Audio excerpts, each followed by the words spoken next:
All right, baseball fans, we're going to continue playing with this all-time greats tweak in progress that comes with Out of Park Baseball 24 because I still haven't decided what big project I want to do. So today it's going to be the Cincinnati Reds versus the New York Mets. The Reds come into the game, 1 win, 3 losses. The Mets, 3 games, 1 loss. We're going to have Johnny Cueto versus Dwight Gooden. Gooden 0-1 on the year with a 5.14 earned run average. So let's go to the Big Apple. All right, looking at the starting lineup for the Cincinnati Reds, leading off in right field, Pete Rose, batting second at short. And actually, you know what? No, we have to cancel this game. I have to release somebody from the Reds. How about that? There's Robert. All right. I have to release somebody from the Reds. How about that? Tisk, tisk, tisk. Marky Vaughn is released. Seems like Arky is showing up everywhere. All right, I think we're good to go now, hopefully, since he's a Pittsburgh Pirate. All right, let's start this all over again. All right, that looks better. Leading off at shortstop for the Cincinnati Reds, Barry Larkin. Batting second in right field, Pete Rose. Batting third at first base, Ted Kluszewski. Batting cleanup in center field, Eric Davis. Batting fifth, left fielder George Foster. Batting sixth at the hot corner, Tony Perez. Batting seventh and catching, Johnny Bench. Batting eighth at second base, Lonnie Fry. And batting ninth and pitching, Johnny Cueto. Pirates fans remember Johnny Cueto very fondly. For the New York Mets, leading off at third base, David Wright. Batting second at first base and should be in the Hall of Fame, Keith Hernandez. Batting third and catching, Mike Piazza. Batting cleanup in right field, Darryl Strawberry. Batting fifth, second baseman Jeff Kent. Batting sixth in center field, Richie Ashburn. Got to make sure he's not also on the Phillies. Batting seventh, left fielder Bobby Bonilla. Batting eighth at shortstop, Jose Reyes. And batting ninth and pitching, Dwight Gooden. So Cueto will be making his first start of the year. Dwight Gooden, on the other hand, is no wins, 1 losses, a 5.14 earned run average. And let's get to it.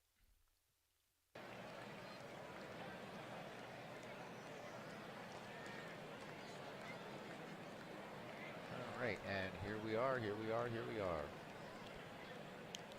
Citi Field in Queens, the borough of Queens in New York City. Barry Larkin started off here for the Cincinnati Reds. Larkin, 2 for 6 with 3 runs batted in, a 333 average. Let's check temperature here at game time in New York. And it's 46 degrees. The wind is coming in from the center at 11 miles per hour. So a rather breezy day here as we get this game going. So welcome to Citi Field. Opened by none other than Sir Paul McCartney. Inaugural concert there. Here's a delivery. Gooden swings. Little chopper. Larkin sends this one to short. And Reyes has it for the first out of the inning as he fires it on to Keith Hernandez. Charlie Hustle hitting 133 in the early season, just 2 for 15. Dwight Gooden sets and fires the 1-2. Rose cuts on this one, a weak grounder to second. And Jeff Kent has it and throws it to Pete Rose, or to Keith Hernandez, to retire Pete Rose for out number 2. This is 2 quick outs here in the first. That brings up Ted Kluszewski. The big clue is 333, including a solo home run. He is 4 for 12. Gooden deals to Kluszewski. And Kluszewski, big swing and a miss. That one expanding the strike zone for Dwight Gooden. Side retired. Nothing across for Cincinnati. Gooden dropping a little curveball to get clue. So the Cincinnati Reds, nothing, and the New York Mets coming to bat. Leading off, third baseman, David Wright. David Wright hitting 250 with a home run, 2 runs batted in. He is 4 for 16. Good crowd here today at Citi Field. Johnny Cueto ready to deal. Here's the 3-1 pitch. And Wright swings and slaps this into left field for a base hit. Wright going for two, and he will make it, sliding in ahead of the tag.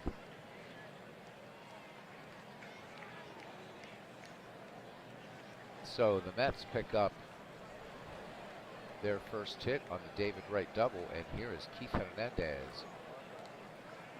Hernandez sharing MVP honors with Willie Stargell of the Pirates in 1979. Hernandez hitting .214 with a run batted in. He's 3 for 14 overall. David Wright has good speed at second into his lead. Johnny Cueto checks the runner, the 1-1 delivery to Hernandez, and this one line down to the corner. This one's going to be extra bases. Wright's going to score. Hernandez will at least have two. Wright crosses the plate. The RBI double for Keith Hernandez. And the New York Mets jump out to a 1-0 lead here in the bottom of the first. Another marquee matchup we may play after this one. Mariners and Athletics, Randy Johnson and Rube Waddell. So we will see. Haven't decided yet. Let's look at that little Keith Hernandez action, and this one all the way down into the corner. And David Wright crossing the plate. So 1-0 New York, and here is Mike Piazza. Piazza hitting .562, 3 runs batted in, including a home run. Hernandez leads off second. Nobody out here. And here's the pitch to Piazza. Piazza first pitch swinging. Lazy fly ball to right, and coming in on it and making the catch is Pete Rose. So one down. Hernandez will hold second, and here is Darryl Strawberry. Strawberry off to a very cold start. We are only in game 5, but Strawberry hitting at .067. A home run, 2 runs batted in. So it's a 2-run shot. Strawberry just 1 for 15. Johnny Cueto with the 2-2. Strawberry swings, and this one's got some distance. And this one is off the wall. Strawberry with the RBI double, scoring Keith Hernandez. And the Reds coming out swinging here in the bottom of the first with 1 out. And the score now 2-0 in favor of the New York Mets. I mean, just a little bit more, but Strawberry getting good contact on the ball and off the wall here at Citi Field. And he is in there in time. Steve Tate! Steve Tate with his caps lock on, apparently. How you doing, Steve? Good to see you. All right, here is second baseman Jeff Kent. Kent hitting .231, solo home run for him this season, 3 for 13. Strawberry on second, 2 in for the Mets in the bottom of the first. Cueto sets and fires the 0-1 delivery to Kent. Kent cuts on this one, and this one a fly ball going toward the foul line and right end, making a fine running catch is Pete Rose. Strawberry holds second, and here's Richie Ashburn. And again, I have to make sure that he's also not on the all-time great Phillies team as I go on and tweak this. Already released Arky Vaughan from the Reds. He's with the Pirates and should not be here. Richie Ashburn, 4 for 14, a 286 hitter. Strawberry leading off second. Cueto checks the runner, has the sign from Johnny Bench. Full count to Ashburn. Ashburn lays off and draws the walk. This one just a bit outside and low. Ball 4, so the Mets with 2 on. And here's Bobby Bonilla. Bonilla having an absolutely frigid start. He is 0 for 3 in the season. Cueto deals the 0-1. Bonilla swings. This one a high fly ball to left field. Going back, and this one is out of here. Bobby Bonilla with a 3-run shot for the New York Mets. And it is now 5-0. Bonilla got his money's worth there. Absolutely tattooing that ball. Steve Tate has a great idea for our league. In subsequent seasons, we choose to protect up to 3 players. Going into season 2, I like the idea. As let's look at that replay of the Bobby Bonilla home run going the opposite way. And I mean, Bonilla just absolutely crushes this ball. Exit velocity on that, 96 or 95 miles an hour. And Bonilla touching them all.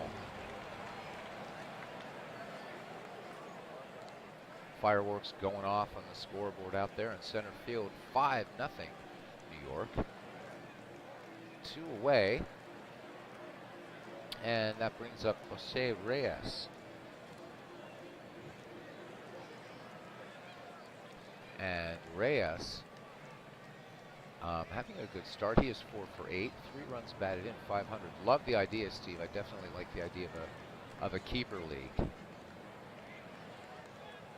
Cueto winds and fires. Here's the 0-1 to Reyes. Reyes swings. It should end the inning. High fly ball to center field. And camping under it is Eric Davis. However, lots of damage done as the New York Mets score 5. And we go to the top of the second inning. And it's the Mets 5, the Reds nothing. Dang, Robbie made it. Yeah, the Rangers are on the road playing the Reds, who we just swept. All right, the number 4, 5, 6 hitters for the Reds due up. Eric Davis first here. He is 4 for 9, 444. George Foster, Tony Perez will be following him. Dwight Gooden with 2-1 delivery. Eric Davis swings this one lined into the power alley in right center, but right down into the glove of Richie Ashburn to make the catch. So I've noticed that this all-time league, looking not so much at the Mets roster, but the Reds roster tends to favor more later players. And what I want to do with this is sort of play around with it, mess with the lineups a little bit, so some older time players get some time on all, at least of the 16 original franchises. All right, here is George Foster. George Foster is only 1 for 10. Dwight Gooden has a strikeout thus far. The 2-2 pitch to George Foster. Foster cuts and misses. So the curveball working for Dwight Gooden, and that's 2 down. And it brings up Tony Perez. Perez is making his first plate appearance of the season. Gooden now with 2 strikeouts. Here's the 2-2 pitch to Tony Perez. Perez swings. This one a lazy fly ball to center, but coming in on it because the wind is blowing in from center and making a great running catch actually is Richie Ashburn. So side retired, no runs, hits, or errors, nobody left. It remains 5-0 New York Mets as we head to the bottom of inning number 2. Looking forward to the draft coming up for the Howie Shanks League, which will be broadcast, not the draft itself, but games will be broadcast on 3 channels, Steve Tate, MV, and myself. And I think we'll be able to cover lots of hours all the way around. So looking forward to it. And hopefully this time, no, not hopefully, it will be. So any managers may be catching this. We do ask you to please read the Constitution and rules that are in the Howie Shanks Discord. And please agree to them, so that way we avoid any future incidents, such as arguing with broadcasters over managing, responsible for managing the team, all that fun stuff. It is going to be fun, but unfortunately, we do have to get some of the housekeeping out of the way. All right, Dwight Gooden will lead it off and swing back at the top of the order. David Wright and Keith Hernandez. Gooden 1 for 2 in the season as a hitter. Outfield and shallow. Oh, it will be fun. Oh, it definitely will be fun. Cueto deals. Here's the 1-2 delivery. And Gooden swings. This one a lazy fly ball to shallow right. And camping under it and making the catch is Pete Rose. So the wind definitely a factor. The ball twisting back in a little bit with the wind coming in from center field. David Wright is 1 for 1. Cueto has a walk, no strikeouts yet. So he doubled in the first and would score. And this one, a little weak chopper down to first base. And in plenty of time is Tony Perez. On to Ted Kluszewski for the second out of the inning. So what do you think of it, Steve? He says he's got Out of the Park Baseball 24 today and played one game. Hopefully you like it. Let yourself kind of get into it, merge, mess with it. It's really, really, I love it. I haven't done anything yet as far as any project. I guess this is a semi-project. I love it. I think this is the best iteration thus far, hands down. All right, there's just the little nuances that you see in the game, and definitely an improvement in all kinds of areas, not just graphical.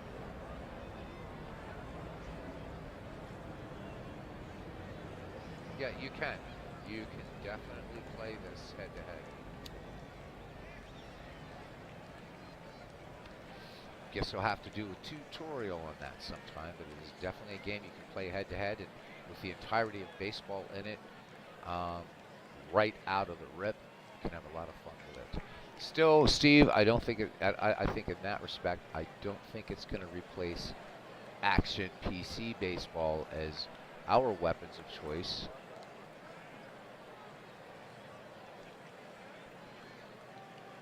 I'm still down one game with Steve in our head-to-head, but had a good game last night. Not so much a good game for Steve. That was more of a slaughter, but that was the only time that's ever happened. Steve and I always having all kinds of close games. There's MV. MV, hope you're looking forward to tomorrow evening. I think it's going to be a lot of fun. And again, we're asking managers to please read. The commissioners of the league don't have to. We all obviously agree because we're the authors of those. But we do ask participating managers to agree. We can still answer questions and things like that, but just please agree. That would be very nice. That will be in the Discord for Howie Shanks, not our original Discord, which I believe John DFW will be renaming. All right, so great to see you. Well done for the beatdown. Thank you, MV. Well, I didn't have much luck in Howie Shanks 1.0, so, but what it was a lot of walks issued by Steve Rogers from Montreal and some timely hitting and pretty good pitching by Dizzy Dean. So really, I think it was more that Montreal beat itself rather than the Cardinals beating the Expos in last night's head-to-head. Always looking forward to play against Steve. Great baseball strategist. Knows that my Achilles heel is I like teams with speed, and he always tends to have catchers with howitzers for arms and deadly accurate. He's going to make me create a power team sometime or play a power team. All right, Keith Hernandez with an RBI double in this game. Johnny Cueto wheels and deals. And this one cut on. Slow grounder to short, but plenty of time nonetheless for Barry Larkin to make the out. So the 6-3 putout ends the inning. No runs, hits, or errors. Nobody left. The Mets with a 5-0 lead as we head to the top of inning number 3 here at Citi Field in Queens. Johnny Bench, Lonnie Fry, and Johnny Cueto as he was chanted at in Pittsburgh and then balked, and then Russell Martin hitting home run. That was just a thing of beauty. PS5 is a great machine. I know, you're killing me. And I'm buying it Saturday after work. I'm still going out to do music Saturday night, but I'm going to have me a PS5, and hopefully Legend Sports Universe won't mind. I will occasionally do, I'm going to buy both MLB The Shows, 22 and 23, because with 22 there's a lot of those all-time rosters up there. I don't want to duplicate certainly what Legend Sports Universe is doing on his channel as far as his own file. So I'll be doing some MLB The Show on the channel using somebody else's files and using his playing offline. But I am besotted with that game, so I could have really 4 if it's everything I think it is. It's gonna be Out of the Park, Action PC, MLB The Show, and of course Baseball for Windows. Loving it, and of course Diamond Mines. So This would be one to definitely. I hope someday that they will actually, and they could do it. Do like out of the park baseball, just include everything, but I don't think the demographic is going to be terribly interested in that. So I think off stream, like offline, I'm gonna do like the road to the show thing where you start out in the low minors and move up. And I still got some pretty good reflexes. Have some fun with it, but the main draw for me is the fact that you can manage or just sit back and watch a game. I like to listen to baseball for Windows, but sometimes I want to watch a baseball game, and why not? And I don't want to jinx my Bucks by watching them this year. So anyhow, here's Johnny Bench to lead it off. Dwight Gooden has 2 strikeouts, working with a 5-0 lead right now. Here's the 0-1 delivery to Johnny Bench. Bench swings, and this one shallow center field, and ranging over it a bit to his left is Richie Ashburn for out number 1. Here's Lonnie Fry. Fry and Klazuski representing kind of quote-unquote older baseball here for the Cincinnati Reds.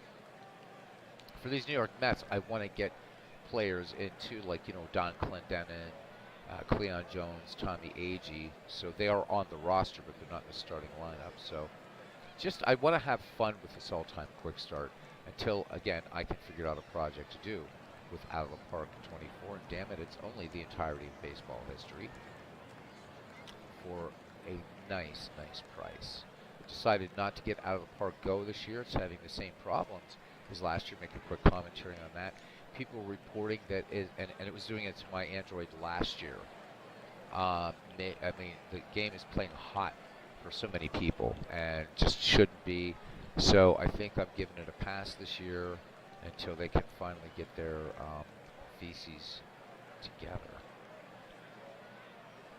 So a no recommend from me based upon what I've been reading in Out of the Park forums. The game is poorly optimized. Might as well just play the real thing. On PC, they've also made the decision to leave out, which is kind of funny because Marcus, the first year that Out of the Park Go came out, he said that he wanted it to eventually be pretty much like the PC game. They've decided to keep the commissioner mode out of it, unfortunately. Now the decision has been made. There are some other omissions that they really don't want to sort of take away things from the PC game. So,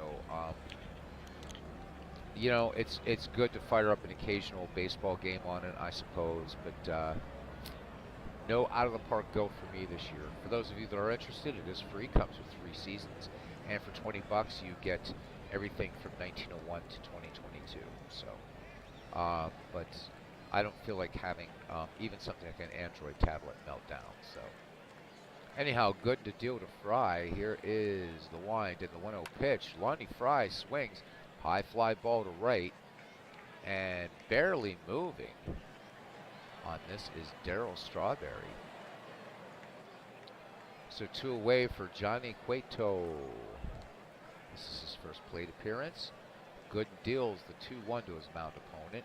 And Cueto sends this one fly ball to left and camped under it perfectly is Bobby Bonilla.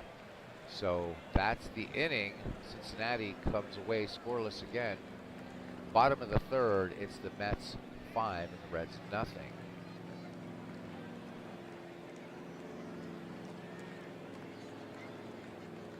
Yes. And you can definitely play online head-to-head in Out of the Park baseball. As Aaron Reed comes in. Steve Tate's asking MV if he's ready for the draft. He says, to be honest, Steve, I've not looked since our chat on Sunday.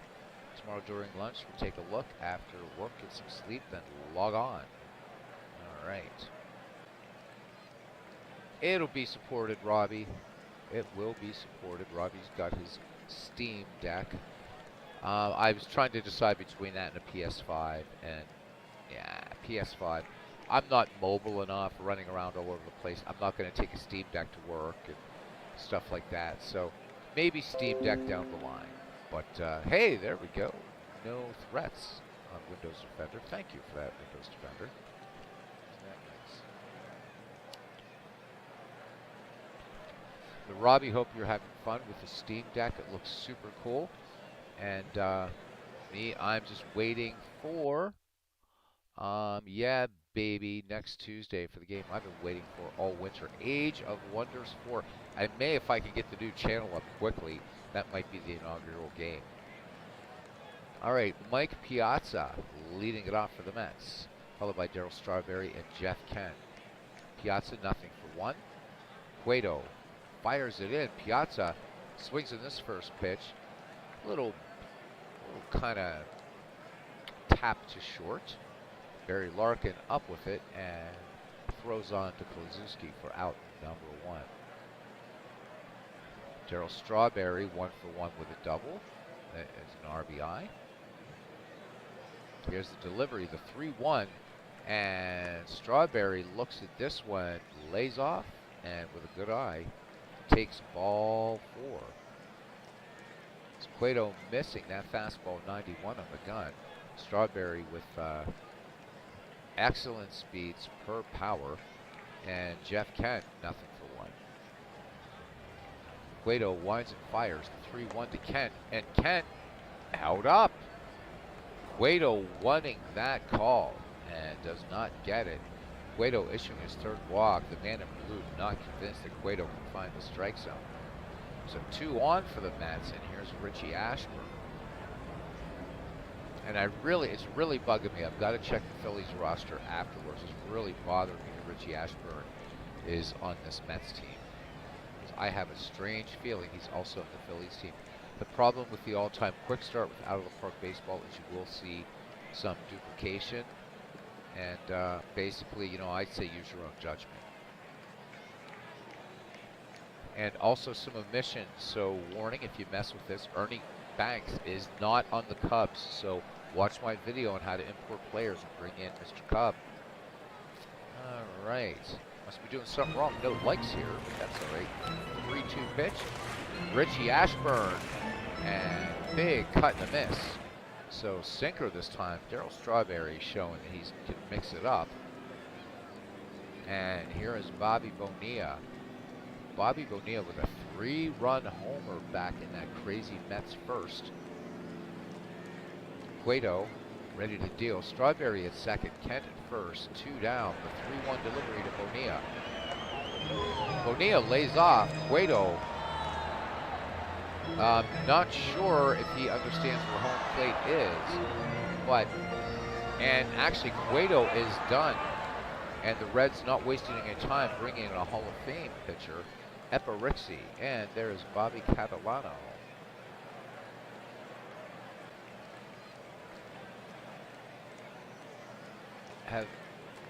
Envy is asking me, have I worked out how to correct the number and color fonts? In what, Envy? In what game? I'm not really sure. Great to see Bobby Catalano. Yeah, we will, Aaron. Let me buy a PS5 first, but yep.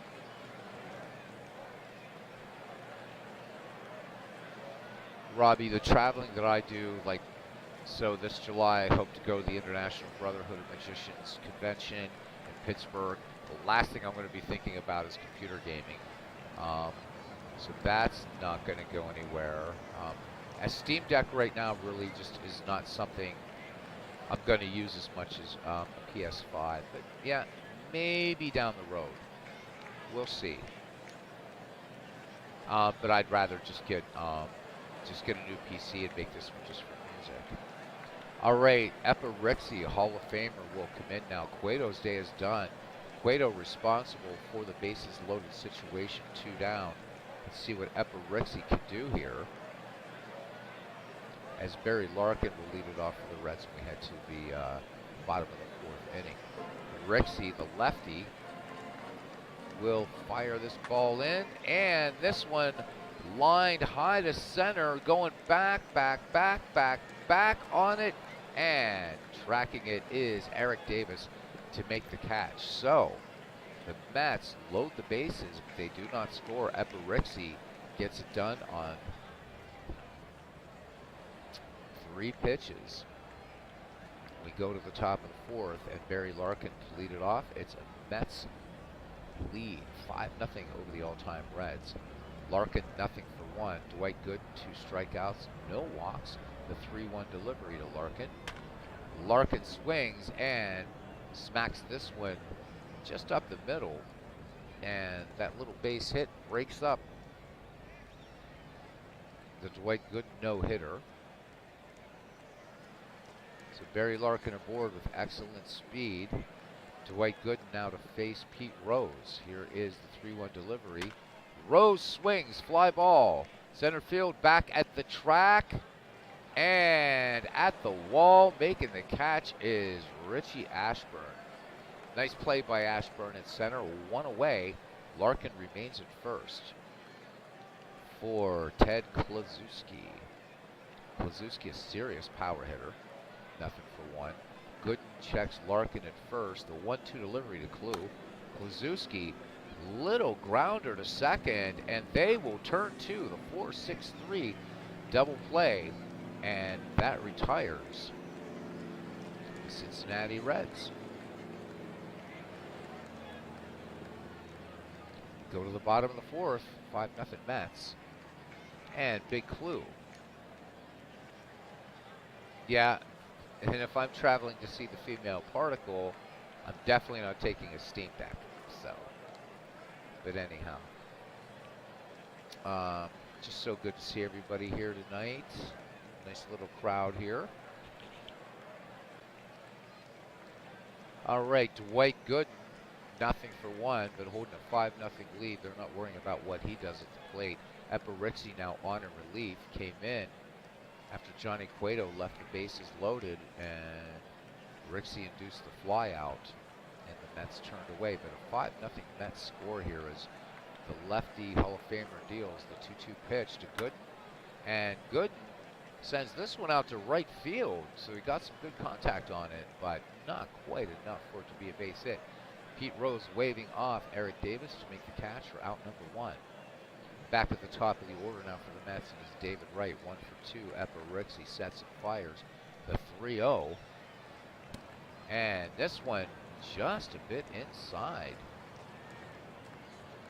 So Epirixi, is he inheriting the Johnny Cueto? I don't know where the strike zone is. We shall see.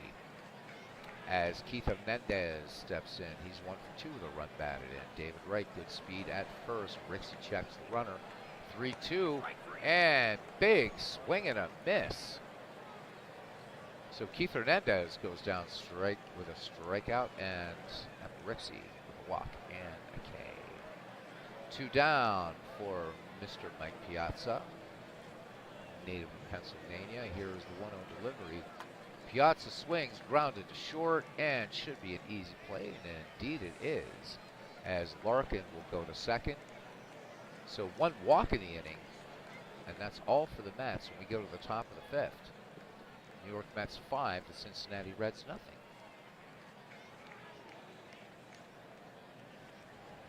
Big clues. I'm telling Robbie it's really good to see Jacob deGrom is back to normal yesterday. Good for the Rangers.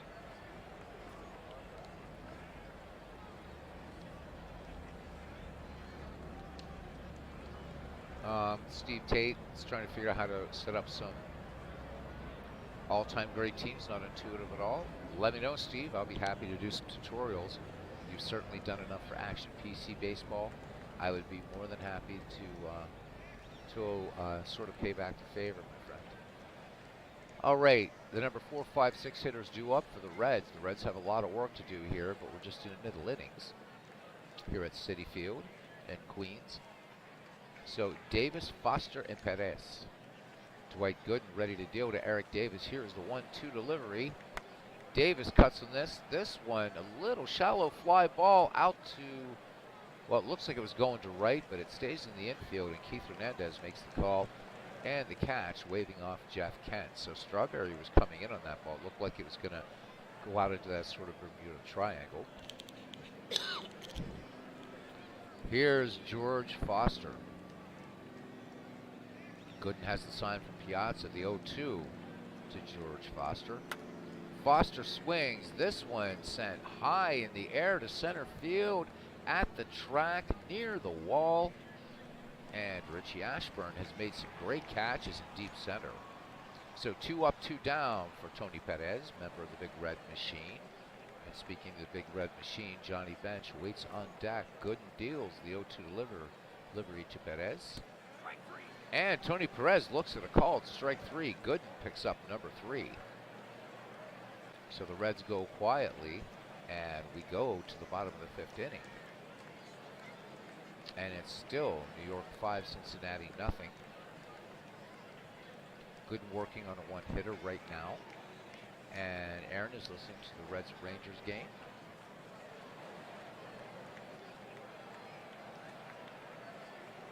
And Rixey deals. Here's the 2-2 to Darryl Strawberry.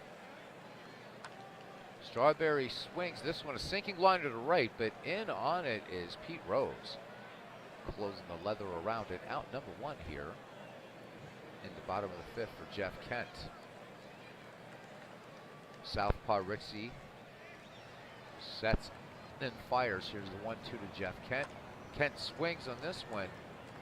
Lazy fly ball to right, and plenty of time to practically just walk over is Pete Rose to make the catch for out number 2. Richie Ashburn, nothing for 1. Rixey into his motion. Ashburn, first pitch swinging, grounded to first, and Kluszewski will take it to the bag himself. So the Mets are retired in order. We go to the top of the 6th inning. It's 5-0 New York. New York scoring all 5 runs in the bottom of the 1st. Steve Tate talking about keeping a player. Says if we keep a player, we must use the next year. So if you have Willie Mays in 62 and you choose to keep him, you get the 1963 version of the next season.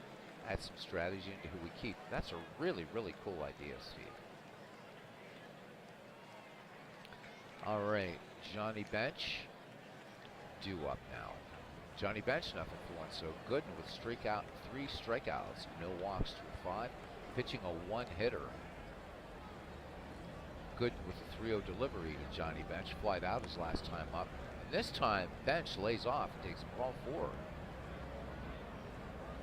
So Gooden missing inside with that fastball. So Johnny Bench occupies first, and here is left-hander Lonnie Fry. Gooden ready to aim at the target, held up there by Piazza. The 2-0 delivery swung on, soft fly ball to center, moving to his right, and camping under that horsehide is Richie Ashburn. So 1 away, Johnny Bench remains at first, and we see our pinch hitter now. So Epirixi is done, and Paul O'Neill will come in now to bat for the Cincinnati Reds.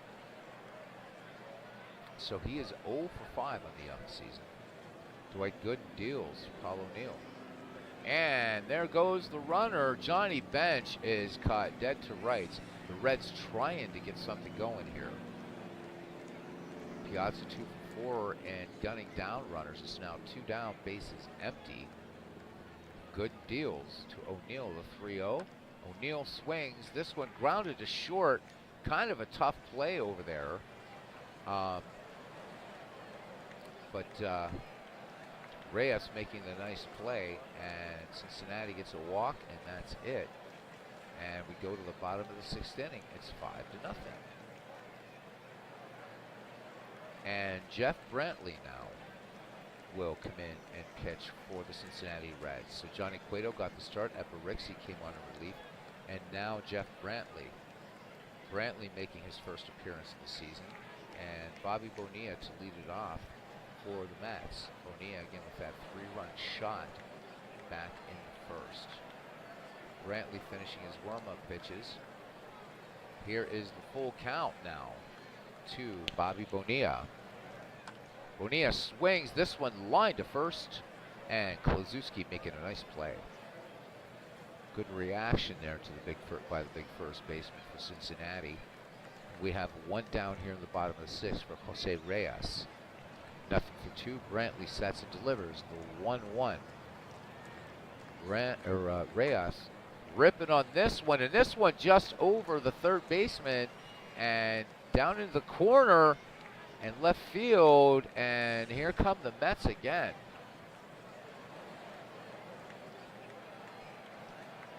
So a double for Jose Reyes as that one gets over the head of Tony Perez. And it looked like Perez could have gotten a little leather on it, but let's look at it again. Just above the glove, so Perez just missing on that play. And Reyes aboard now in scoring position for Dwight Gooden. Brantley deals the 1-1 delivery to Dwight. And Gooden grounds this one to short. He'll be looked back to second. And Larkin making the 6-3 put out onto Ted Kluszewski. So 2 away. And David Wright, we're back at the top of the New York Mets order. Breezy day here in New York. No shift in the wind. It is 46 degrees, and that wind coming in from dead center at 11 miles per hour. So people bundled up here at Citi Field. Jeff Brantley ready to deal with 2 down. Reyes in scoring position. Brantley checks the runner. Reyes, great speed out there. Good lead. Here's the 0-1 delivery to David Wright. David Wright swings this one, grounded to Larkin at short. Larkin up with it onto Kluszewski for the 6-3 put out. And the Mets are retired. They leave one. And we go to the 7th, and it's still 5-0 New York Mets. Bobby Catalano saying that he's going to get some tickets next spring. I think we're talking about spring training. Yeah, same here. So the 20/80 ratings, it's used in Major League Baseball. I always do 1 to 100 also, always. 1 to 10 is not enough. There's so many ratings. There's even a 1 to 5 rating, which makes no sense. So yeah, Steve, we're on the same board. We're on board there as far as the rating system, but they do give you that. And I was reading about the 20/80 system, which is used in Major League Baseball, and it really makes no sense to me. So just decided, nah, not doing it, not doing it, not doing it. All right, Barry Larkin is 1 for 2. The Mets just unable to solve Dwight Gooden. 3 strikeouts and a walk, a 1-hit shutout working for him right now. Gooden sets and deals the 2-0 to the red shortstop. Larkin swings the liner into the alley in right, and this will be good for extra bases. Caroming off the wall, Larkin in there, and that's the second base hit finally for the Cincinnati Reds. And Barry Larkin is aboard at second. Ashburn getting to that ball, bouncing all over the place out there. So Larkin with excellent speed, base hit by Pete Rose, could get Cincinnati on the board. But just like everybody up and down the Cincinnati Reds order, absolutely flummoxed by Dwight Gooden. Gooden winds and deals the 0-2. And Pete Rose just cannot catch up to that fastball. Gooden bringing the heat, 96 miles per hour, 1 away. And we'll see what power hitter Ted Kluszewski could do. The left-hander waits for a good delivery. That's strikeout number 4 for Gooden. The 0-1. Kluszewski swings, fly ball into shallow center, and running in on it and making the catch is Richie Ashburn. Ashburn all over the place in center field. I almost want to leave him on this Mets team if he's a doppelganger for the Phillies. Doing a great job here for New York. And I say that not being a Mets fan. Got to be fair, though. Here's Eric Davis now batting cleanup. Gooden peers in, has the sign from Mike Piazza. Larkin into his lead at second. Here is the wind and the pitch. And Eric Davis, just a little tapper to third. Davis, even with his speed, unable to beat this one out. We go to the 7th inning stretch. And Take Me Out to the Ball Game is playing in the background, Aaron Reed. And it's the New York Mets 5, the Cincinnati Reds nothing.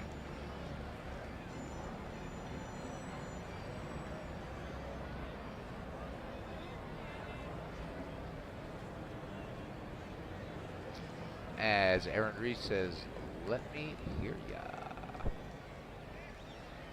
Bottom of the 7th here at Citi Field. Keith Hernandez, Mike Piazza, and Darryl Strawberry.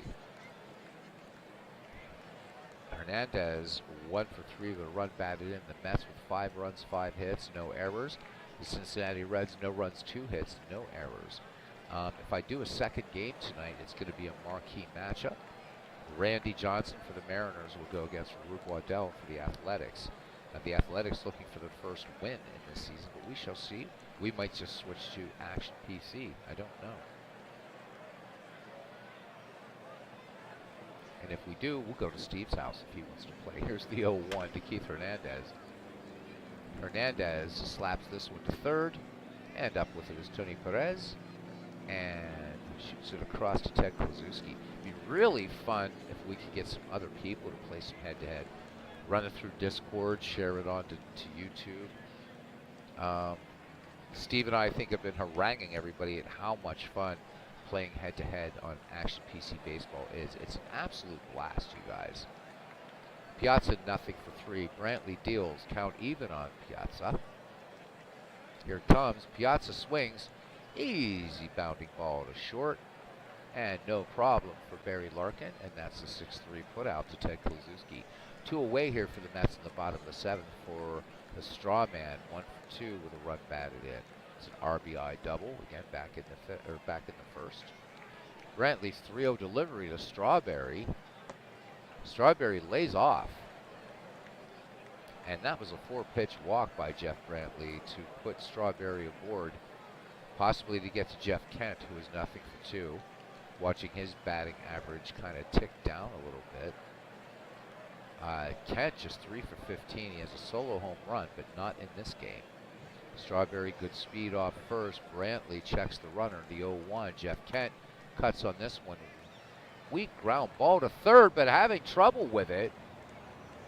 Tony Perez maybe misjudging that ball, not getting a handle on it, and so thanks to it looks like they're scoring that an infield hit, so the scorekeepers here being rather generous. It's not as though Jeff Kent is Hannes Wagner going down the line, but scored a hit, so Perez spared the error. Richie Ashburn batting with 2 on, 2 down in the bottom of the 7th. Brantley's delivery, the 1-0 to Ashburn. He's walked in the game. And this one clubbed to right field. This one's going to get down for extra bases. Ashburn is going to get 1. He is going to get 2, and he's going for 3. And it's a 2 RBI triple plate to plate, and he is safe. So Richie Ashburn having a great game. Darryl Strawberry and Jeff Kent scoring on that triple. It's now 7-0 Mets in the bottom of the 7th. And almost want to sim out the rest of it. Here is Angel Pagan making his first appearance in the game. So the Mets giving some of their players playing time in this rout. Brantley having some trouble here, working from the stretch. The 3-2 delivery to Pagan. Pagan cuts and misses. So Brantley picks up the strikeout, and that's the end of the inning. However, the New York Mets, they strand 1, but plate 2 more. We go to the 8th, and it's the Mets 7 and the Reds nothing. As MV says, let's go Mets. Big Clue says Tony Perez misjudging that baseball like he misjudges the English language. Haranguing people is fun. Actually, it can be. It is fun. So it's fun to play Action PC head-to-head, and it's also fun to harangue. Ken Griffey Sr. will pinch hit here for the Cincinnati Reds in the 8th. Will be followed by Tony Perez and Johnny Bench. Griffey 0 for 1 in the season. Good deals the 1-2 delivery. And Griffey Sr. routine grounder to first, and taking it to the bag himself is Keith Hernandez. So Daddy Griffey out, and it brings up Tony Perez. Nothing for two. Good deals. We're going to speed this up to 3-2 delivery. And Tony Perez, this one on the outside corner, and Perez chasing. This one looks like it was out of the strike zone a little bit. So Gooden getting him to chase, and that is the 5th K for Dwight Gooden here in front of a almost capacity crowded Citi Field. There's a few empty seats here and there on this chilly April day. Here is Johnny Bench now.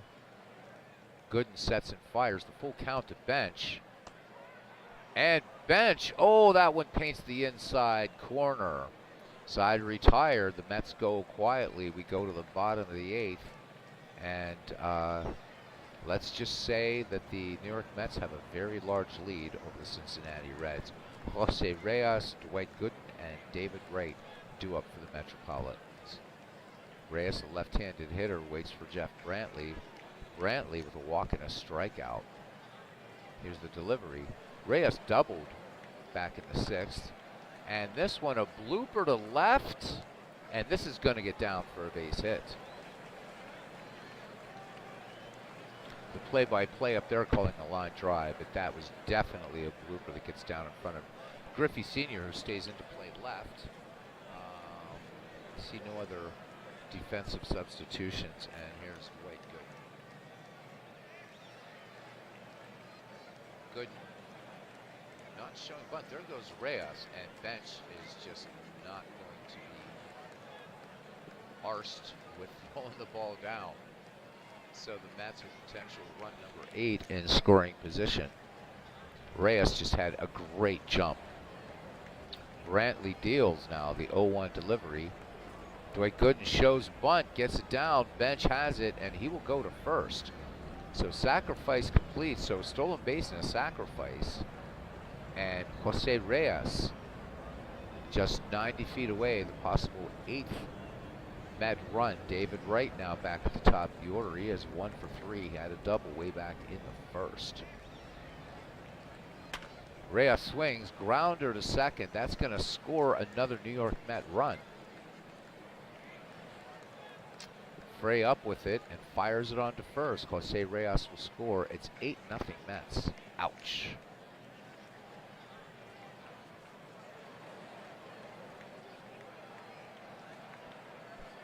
PQ River in the ballpark. Gentlemen and scoundrels. And I will take that as a compliment. I do indeed resemble that remark. All right, good to see you, PQ. So another pinch hitter here for the New York Mets, getting some guys at least in a bat or two. Lee Mazzilli making his first plate appearance in the young season. Danny Jackson on now for Cincinnati. Danny Jackson has worked 2/3 of an inning in this season. Has given up a hit, no runs. The 2-2 pitch to to Lee Mazzilli, and Mazzilli lines this one to shallow right, and running toward the foul line and making a nice catch is Pete Rose. However, the Mets played another one here, and we go to the 9th, and Cincinnati needs a miracle.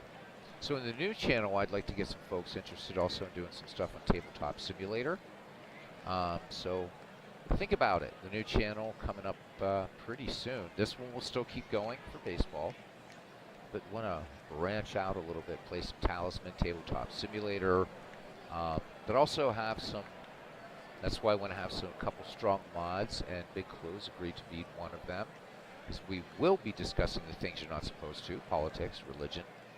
It'll be fun. All right, Lonnie Fry will lead it off here for Cincinnati, followed by probably a pinch hitter for Danny Jackson, and then Barry Larkin. So the Mets with 3 chances to start a miracle. Rally caps, rally shorts, rally tennis shoes, whatever it is you have. If you're a Reds fan, put them on now. Dwight Gooden deals the 1-0 to Lonnie Fry. Fry swings, and this one a hard hit ball to center, but Ashburn once again making a great play. So if there has been, as far as great defensive play in this game, Richie Ashburn has done so much out there in center for these New York Mets. And here is Joey Votto to pinch hit. Danny Jackson's day is done. So 4 Reds pitchers. Dwight Gooden looking for the 2-hit shutout here. Gooden deals the 3-1. Should not be a problem. So lefty Votto takes outside, ball 4. This one actually a little worm killer in the dirt. And Joey Votto aboard. And Bob Apodaca, for some reason, comes in. Maybe they're just giving Apodaca some innings. So Votto on first for Barry Larkin, 1 away. Apodaca looking for a double play so everybody can go home. Here is the delivery to Barry Larkin. Larkin, little number out in front of the plate, and up with his Piazza, tries to get the lead runner, and they got him. So Joey Votto upends him to break up the possible double play, and Barry Larkin on at first, but 2 away for Pete Rose. Don't know if Barry Larkin wants to try some 9th inning sort of heroics here, but Apodaca delivers to Pete Rose. Rose swings, base hit up the middle. This one a little seeing eye single, and Barry Larkin was about a third of the way to third and decided to hold up, not running on Richie Ashburn. Pretty damn fine arm out there. The Mets very strong in center and right. Angel Pagan stays into play left for the New York Mets, and it brings up Dan Dreesen. So pinch hitter for Cincinnati.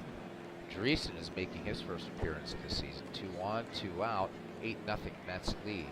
Apodaca deals the 2-0 delivery. Dreesen, high fly ball to left field, and this should be a can of corn. And indeed, Angel Pagan brings it in. And this game is in the books, and the Mets win it 8-0 at Citi Field. Not much to say. They picked up a win. There it is. I'm not even going to worry about reading the paragraph. It's that short. What can you say about an 8-0 game? So let's leave this one, and I want to check the Phillies. Make sure Richie Ashburn is not on the Philadelphia Phillies. Just those little, I'm interested in Smokey Burgess, but I know he's not on the Pirates. And I do not see him. That's good. Let's do the entire one. So another nice thing you can do here is, of course, you can look at just your reserve roster, active roster, or everybody. Actually, I could just search up here, by the way. Pro tip, if you want, you can just search players up here as well. But it's kind of fun to look and just see who's on some of these teams, who's sitting, who's not. Okay, so Ashburn definitely with New York Mets. All right. So that game coming in at 58 minutes. Pretty nice, just under an hour. Oh my God, that's funny. Big Clue says his art skills are something akin to Mr. Bean trying to fix Whistler's mother, if you've seen that movie.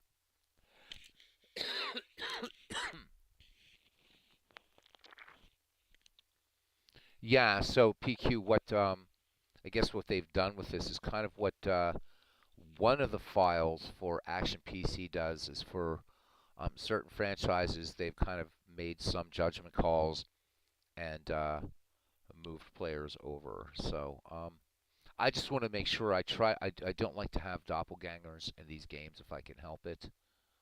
So we're good there. But there's definitely some seriously fine Phillies here for Phillies fans that are out there. So we did not see Billy Hamilton tonight for the Phillies, but some great players on here. Slide Billy Hamilton is here. Chuck Klein, who we don't see really get played a lot. I almost want to play a game of something where Chuck Klein is in the lineup. There's Lefty O'Doul, of course. So, but fun game. Not so much for, or I'm talking about the Cincinnati Reds. So we did not see Hamilton because I don't think I've done a Phillies game yet. Let's look at the schedule here for Major League. And yeah, Steve, I get there are certain things. So working at the player level in out of the park baseball is tougher than Action PC, but not impossible. Um, and with all your files and things like that, you actually should. It's just some copying, pasting into out of the park baseball, and you can create your own all-time league. So it's quite doable, but not as easy as Action PC baseball. Um, in fact, I would go so far to say is that the Howie Shanks League, just from scratch, would be an immense amount of work. But once this draft is done, I'd like to do something up for Todd B and set this up. I hope he has out of the park 24, as this won't work with it won't work with backwards compatible games. So you can't go backwards if you get an out of the park 24 file. It won't work in 21 or 22 or even 23 for that matter. But I certainly would like to do that for Todd B, as he wanted this in out of the park originally. But yeah, the other nice game I'm looking at here is possible. So the Mariners 4-1, um, and the Oakland Athletics 0-5. It would be Randy Johnson and Rube Waddell. Could be a lot of fun. But Waddell must have gotten rocked in an earlier game, as he's 0 for 1 and his ERA at 23.62. So that's a big ouch. The other one, I know we did Dodgers Giants last night, but Mathewson and Koufax looks like a damn sweet matchup there. So there's all kinds of fun stuff. I don't think I'm going to advance this. We'll wait and see. Orioles and Tigers, McNally at Morris. Looks like that could be a fun one. Twins at the Indians. I'm not sure Boswell and Joss. That it doesn't quite make it. But anyhow.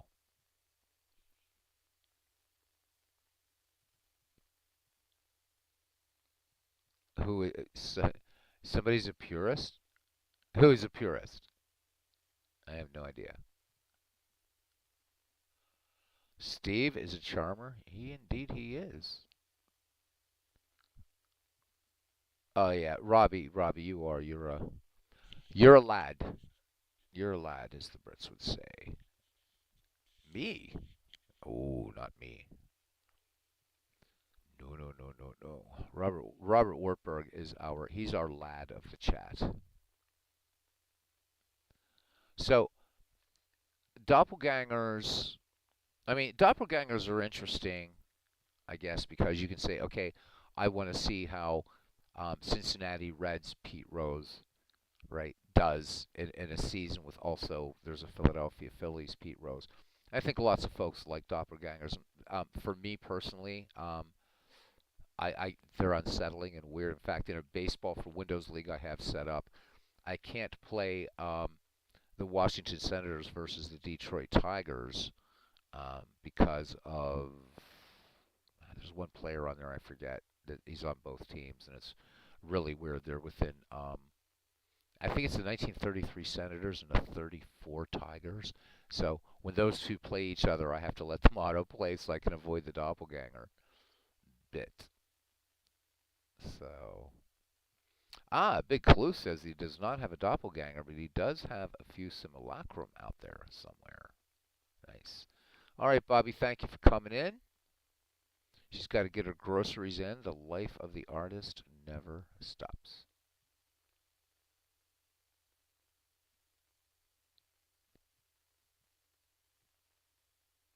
Hey, ignore Robbie. Do not go to sleep while you're driving to the grocery store. Yeah, exactly. Robbie, oh, I didn't realize this thing was already set up for some interleague play. Didn't realize that. I would have disabled that. I hate interleague play, but oh well.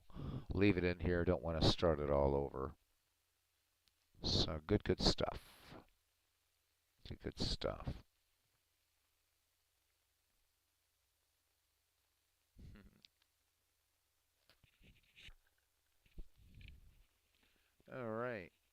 Don't know what's happening over there. RJL, I know he's in his 1988.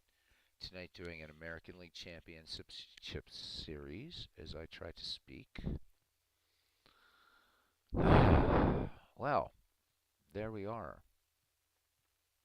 Let's see what's happening, and I don't know. I just don't know what to do yet. Maybe I'm just going to call it a stream at this point. Call it a broadcast.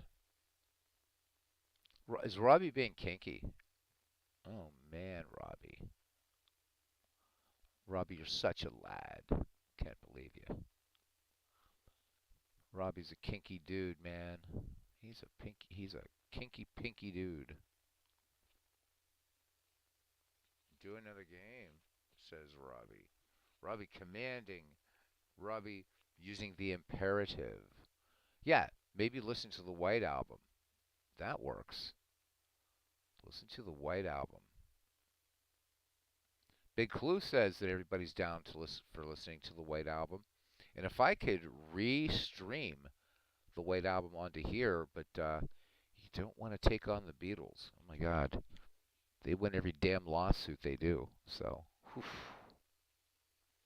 You need something to drown out the Secretary of War's phone call. So big news in the media today, one from the right, one from the left, released from their respective companies. Frankly, well, yeah, interesting stuff. So Don Lemon, we'll start with him. Yeah, Don Lemon making a bit of a blooper, saying that women in their 50s are past their prime. Um, So, oops for Don Lemon, but Tucker Carlson. I'm really surprised that Rupert Murdoch actually tossed Tucker Carlson, whose own mom apparently doesn't like him. But the thing about those two guys, they're making the news. You know what? Don Lemon and Tucker Carlson, they're going to find jobs elsewhere. Um, and so, at the end, I think it is much ado about nothing.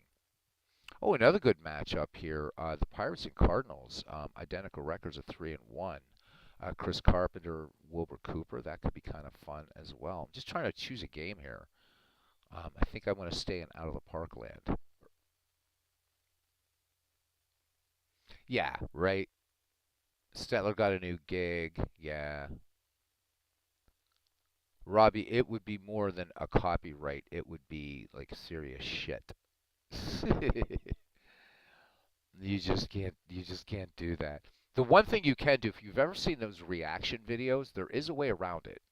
So you'll have like people like from other genres, like people that listen to trap or hip hop or whatever. They'll listen to classic bands and do reaction videos. And as long as you're stopping that at every at certain points and you're injecting your voice, you won't get a copyright strike. But if I would do the White Album right here on this channel, even as tiny as this channel is, the algorithm would pick it up. And yeah, it would definitely be a copyright strike and probably worse.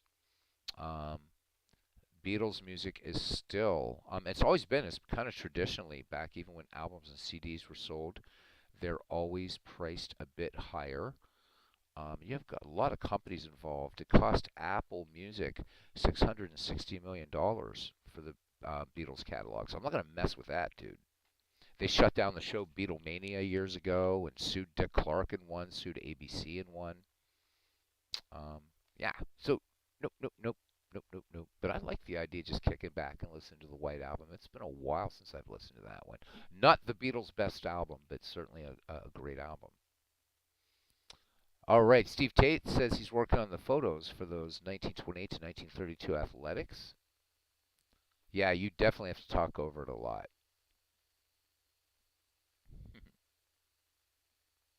Al Gore's rhythm. We go big clue. What's wrong with you? What is wrong with him? We love him. Yeah, unless you Dick Clark got sued more than once, but he was definitely he was sued by the Beatles for a movie called Birth of the Beatles. And Dick Clark should have known better. The that name, the Beatles, is trademarked. It's not just copyrighted. and Dick Clark didn't get permission to use that name, put it in the title, even the font. If you look at the Beatles logo, that font isn't only copyrighted, it's trademarked. So I've messed around with it, like, boy, I'd love to do this, use this in web design, but you can actually get in some crap using that. So using that, and then also there were a lot of inaccuracies in that movie, and Dick Clark and ABC got smacked for a $40 million lawsuit.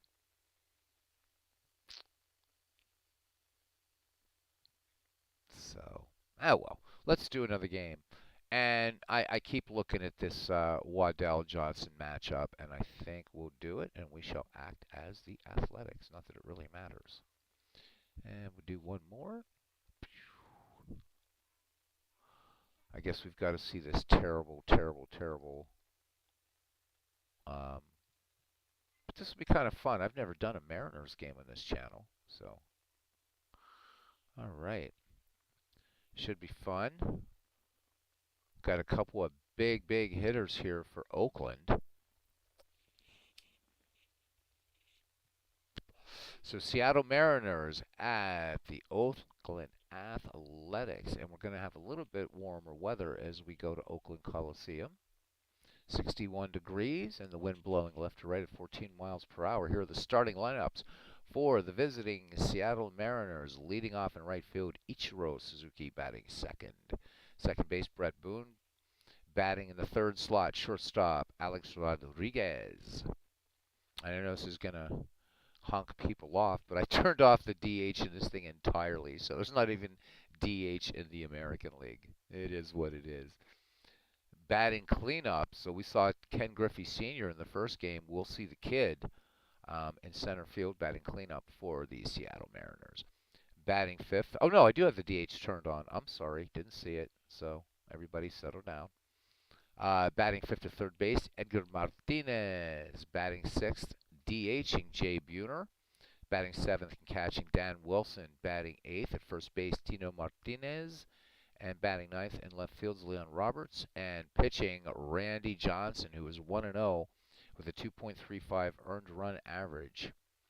For the Oakland Athletics, looking for first win. Leading off in left field, Ricky Henderson. Batting second. Oh, hang on. You know what? We got to cancel this game because we have a doppelganger. And I've got to decide whether Lajoie stays with the Athletics or the Indians. Yikes. Ouch. Hang on a second. Hold the phones, man. Hold the phones. Let's go to the Cleveland Indians and see. Holy hell. I think Lajoie's got to stay with the Indians, to be honest with you. So let us look. Wow. Because, I mean, the team was named after Napoleon Lajoie, right? Let me just make sure Lajoie's not on here. Because so he stays and he gets his release from Oakland. So I don't see Napoleon Lajoie. I wonder if I can just do it like this and do it quicker. Okay, Lajoie. Okay, no, good. He's just he's an athletic. Should technically be on the Indians. We're going to leave him on the A's. All right. Whew, that's good. So yeah, just last name, and you can see where the player is and look at his card and all that kind of stuff. All right, let's go back to it, man.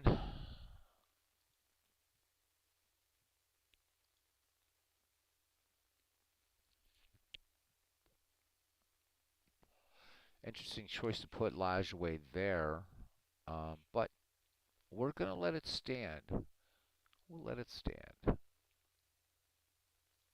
All right. So anyhow, Lajoie batting second at second base. In the third slot, the Beast, Jimmy Fox.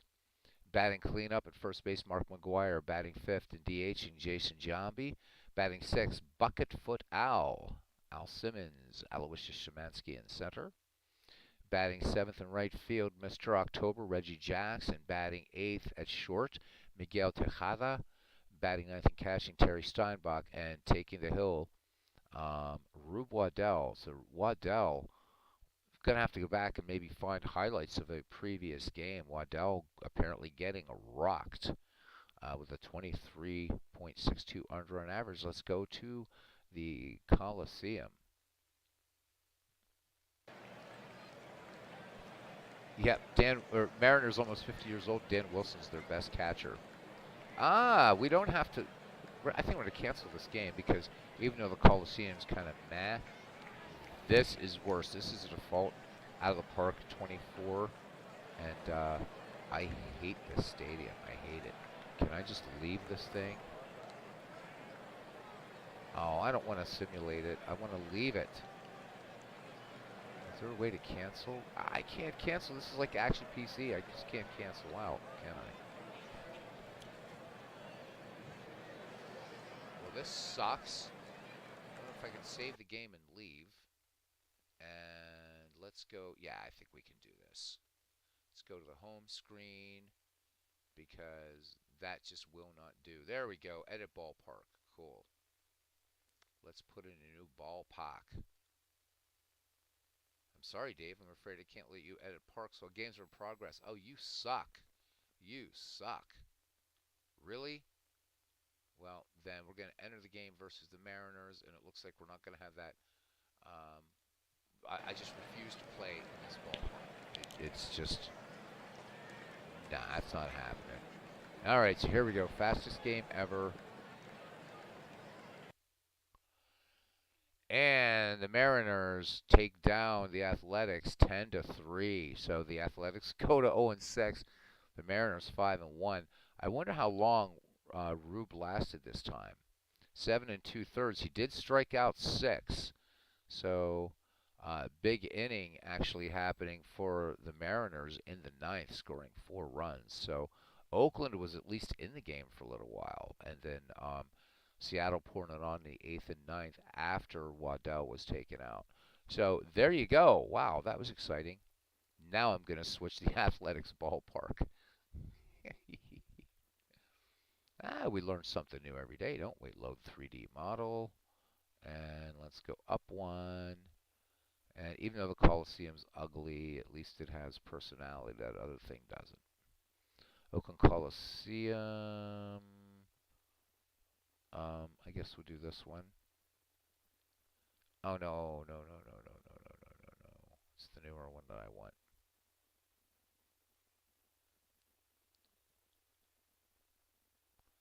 Well, that sucks. All right. So I want the thing that is, I guess, is this the earlier one? Who knows? No, not 1969. Come on. How could they forget to put in the Oakland Coliseum? Idiots. So they're not calling it Rickey Henderson Field here, as you see it in MLB The Show and whatever. All right, looks. Why is that only going up to 1995? Weird. Okay. Anyhow, do this obj file, and we'll see if it looks absolute shite or not. Where are you? Come on, load in.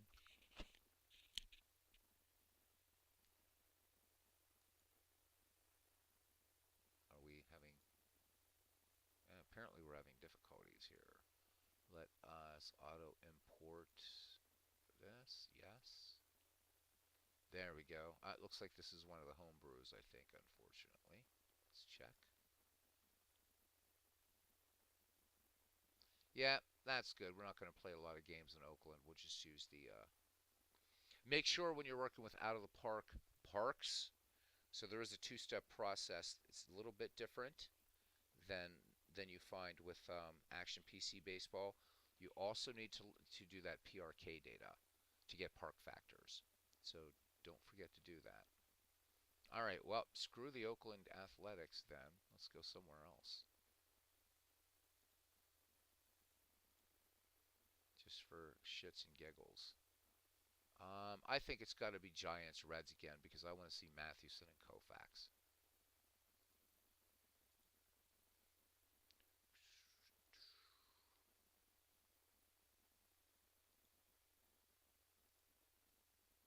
Giants beating the Dodgers last night. All right, should be a fun one. I hope. There's Christopher Slovic. He says, "Hey Beatles, Buscasi and Freestyle Polo. I do have an email, and I will put it in the chat in the official way or the unofficial way. And then I'm just going to do the @.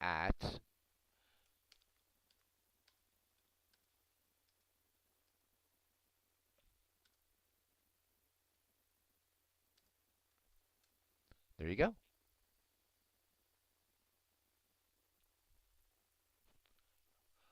Rangers lose to Cincinnati 7-6. You guys had the lead, man.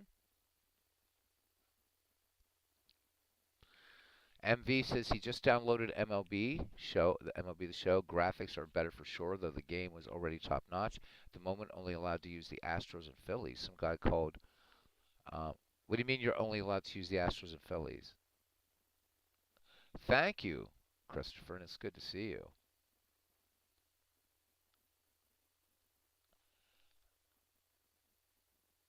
So I don't understand. How come you're only allowed to use 2 teams? Don't tell me you can only play the Astros. I hate the Astros. So I don't want to be forced to play those wankers. All right. So here we go again. These 2 teams meeting because I can't resist Christy Mathewson and Sandy Koufax, and 2 strong teams. All right, leading off at second base for the Giants, Robbie Thompson batting second, in right field, Mel Ott. Batting third, center fielder Willie Mays. Batting cleanup in left field, Barry Bonds. Batting fifth at first base, Stretch McCovey. Batting sixth at third, Kevin Mitchell. Catching and batting seventh, Buster Posey. Travis Jackson holding down shortstop, batting eighth, and Christy Mathewson bats ninth. Mathewson, no wins, no losses, a 6.7 earned run average for him. 7.9 strikeouts per 9 innings. For the hometown Dodgers, I'm going to try to not use the city names since these are actually, we have New York represented in both teams.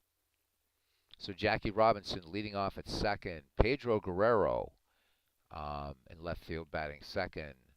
Duke Snyder in center batting third. Matt Kemp cleanup in right field batting fifth. Jacques Fournier, so making his first appearance for the Dodgers. He's at first base. Roy Campanella catching and batting sixth. Adrian Beltre will bat in the number 7 slot. Bill Russell at short.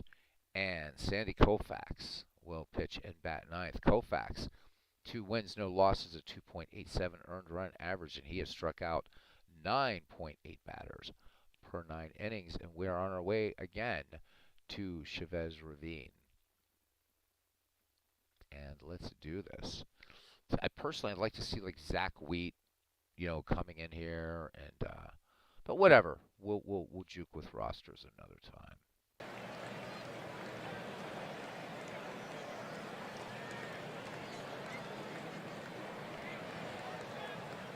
Yeah, how about it, MD? Watching Legend Sports Universe, that game looks eerily real. Eerily real. Oh, so while it downloads and installs, you can play a test game. Okay, misunderstood. Got it.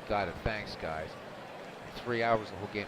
That's not bad. That's about the time Microsoft Flight Simulator takes. That's about 3 hours as well. And actually, on the new channel, while we have fun, politics, religion discussions, we're just going to set an autopilot. Just let it fly in the background. I think it'll be kind of fun. Or maybe do Space Engine here and there. He says, yeah, just saw a diving stop at first split second, thought it was real. Yeah. All right, here is Robbie Thompson hitting 143, has an RBI. Sandy Koufax ready to deal with weather here in Chavez Ravine. It's beautiful, 62 degrees, and the wind blowing out to right at 9 miles per hour. As we get a nice pan-around view of Dodger Stadium, the 3rd oldest park in the Major Leagues.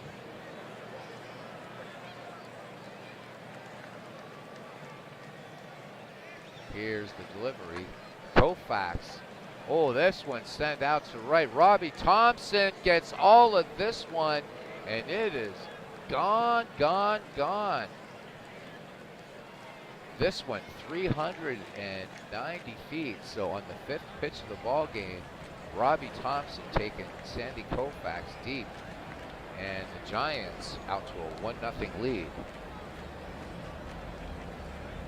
We have to look at that one again. He just clobbered that one.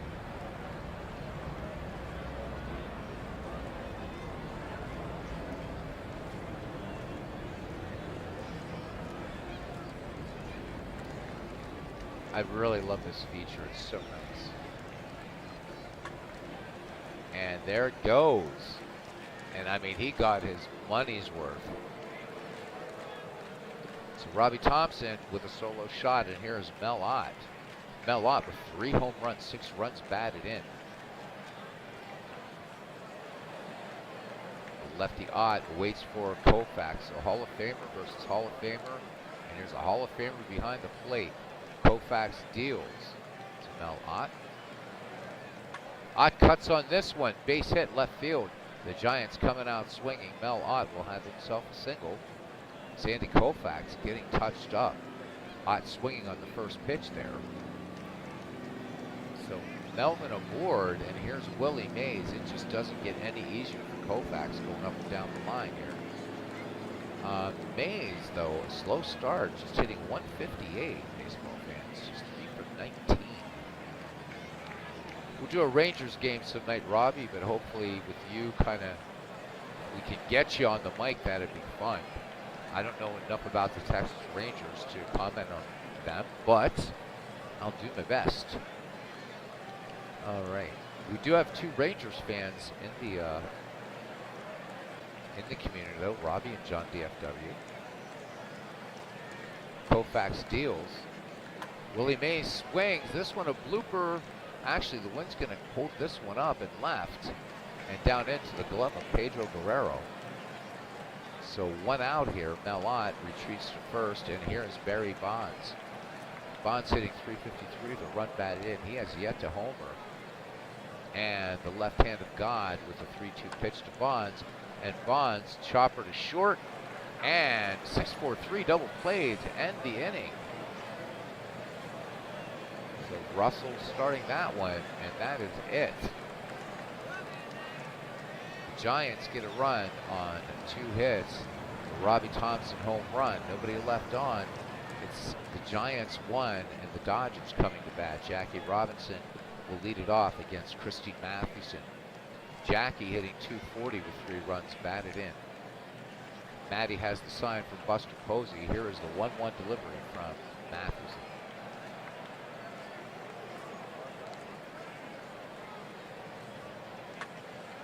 And this one smack to center field. This is going to get down for a base hit.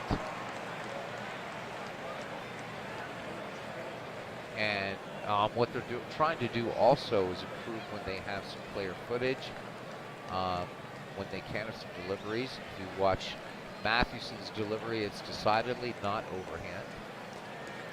Kind of a neat sort of almost sidearm, I guess. Jackie Robinson, great speed at first for Pedro Guerrero.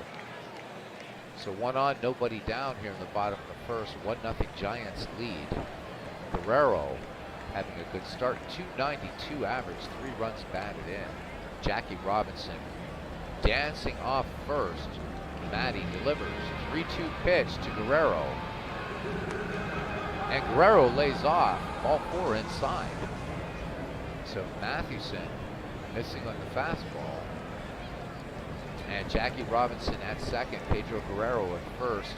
And here's Duke Snider. Maddie needing to bear down here. Matt Kemp waits on deck. Snider batting in the 3rd slot. Mathewson looking for a double play, but a lot of speed on the bases. Here's the delivery, the 1-2 from Mathewson. And Snider sends this one to right field, drawing a beat on it and bringing it down into the glove is Mel Ott. And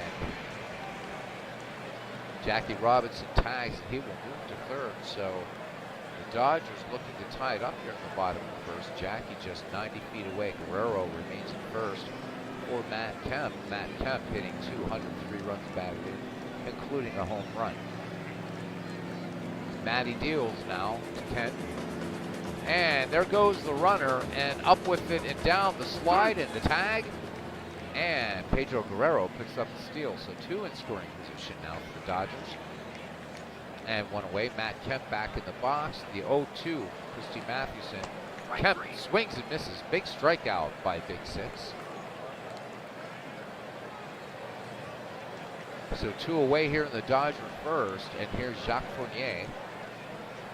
Fournier making his first plate appearance.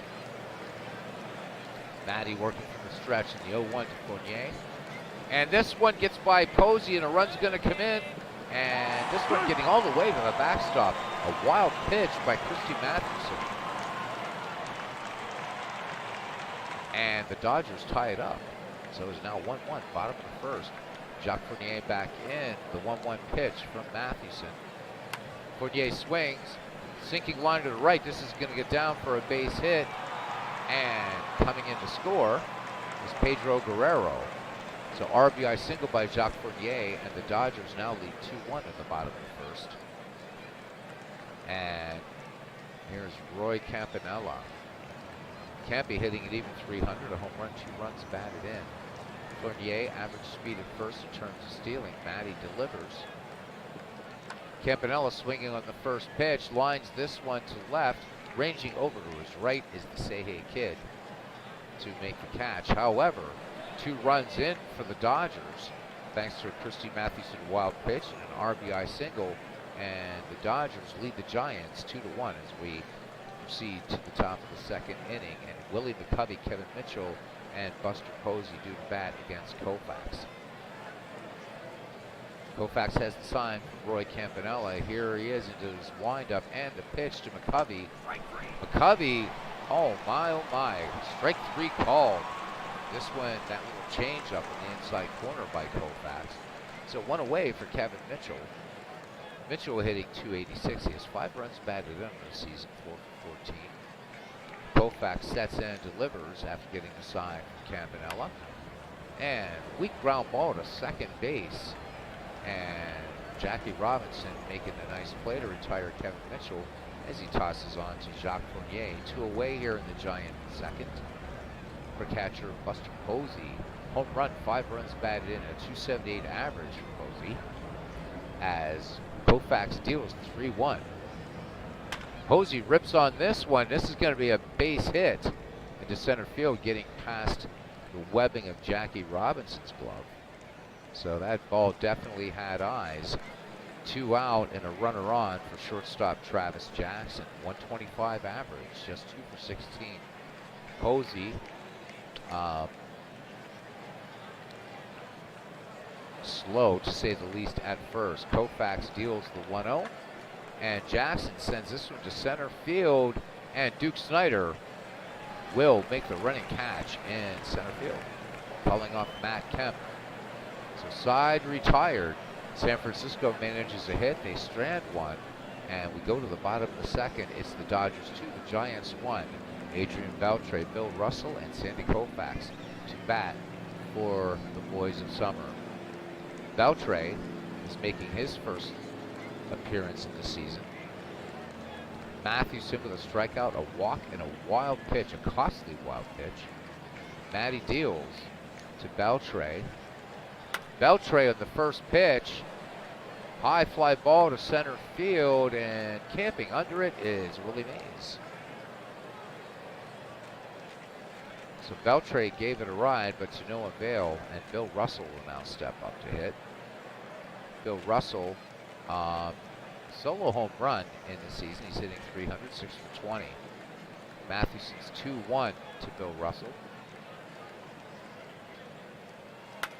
And Russell sends this one to right field, going back on it. This one is caught. Nice play by Mel Ott. This one at the warning track, and it looked like it was starting to tail away from Ott, but making a fine play in right field. 2 down, and here we go. Pitcher versus pitcher, Mathewson and Koufax. Koufax making his first plate appearance. Matty deals. Koufax, first pitch swinging, sinking liner to right, and right into the glove of Mel Ott. So the Dodgers go quietly, and we head to the top of the third. It's the Dodgers 2 and the Giants 1. Thanks for hanging in, folks. Got 9 people watching. And we talk about pitcher versus pitcher. Here is Christy Mathewson at bat. He is 1 for 3 in the season as a hitter. Koufax rears and fires. Count even on Mathewson. Mathewson rips on this one, and line drive right to Pedro Guerrero in left field to retire Big Six. 1 away, and we go back to the top of the order for the Giants and Robbie Thompson.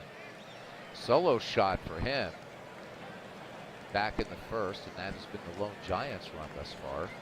LA answering with 2 in the bottom of the first. Koufax with a 2-2 delivery. Thompson swings, and this one just a little chopper to second. Jackie Robinson making the nice easy play for out number 2. Mel Lott, one of the elite home run hitters in baseball. He is 1 for 1. Mel Lott is somebody you don't see played much around the YouTube sports gaming community. A Hall of Famer, probably outside of our little group here. A hitter probably largely forgotten, and unfairly so. Koufax deals the 2-2 to Mel Lott. Ott swings, and this one, a little flare into left field, and this one's actually, going to go into the corner. We just had a little hitch there in the camera work, and Mel Lott has himself a 2-out double. So the tying run aboard for the Giants.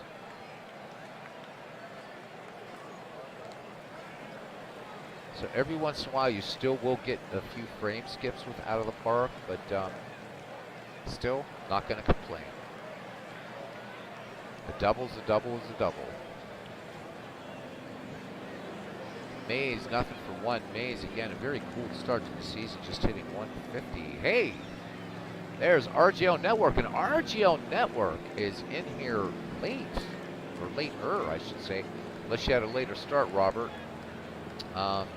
Starting my games a little earlier on work nights, so it's not like I want to avoid your channel. Just trying to do some deep ball of my own. Robert in the American League Championship Series now in 1988, so guys, he's winding down there soon, so catch it while you can, because then no baseball there until July. Robert, I wanted to ask you, oh yes, it counts. Must handle with care. Traveling Little Bears, George Harrison was a member. That counts, definitely does. Robert, when do you make your announcement, or have you, for the next season you're going to do starting in July? Please do let the chat know.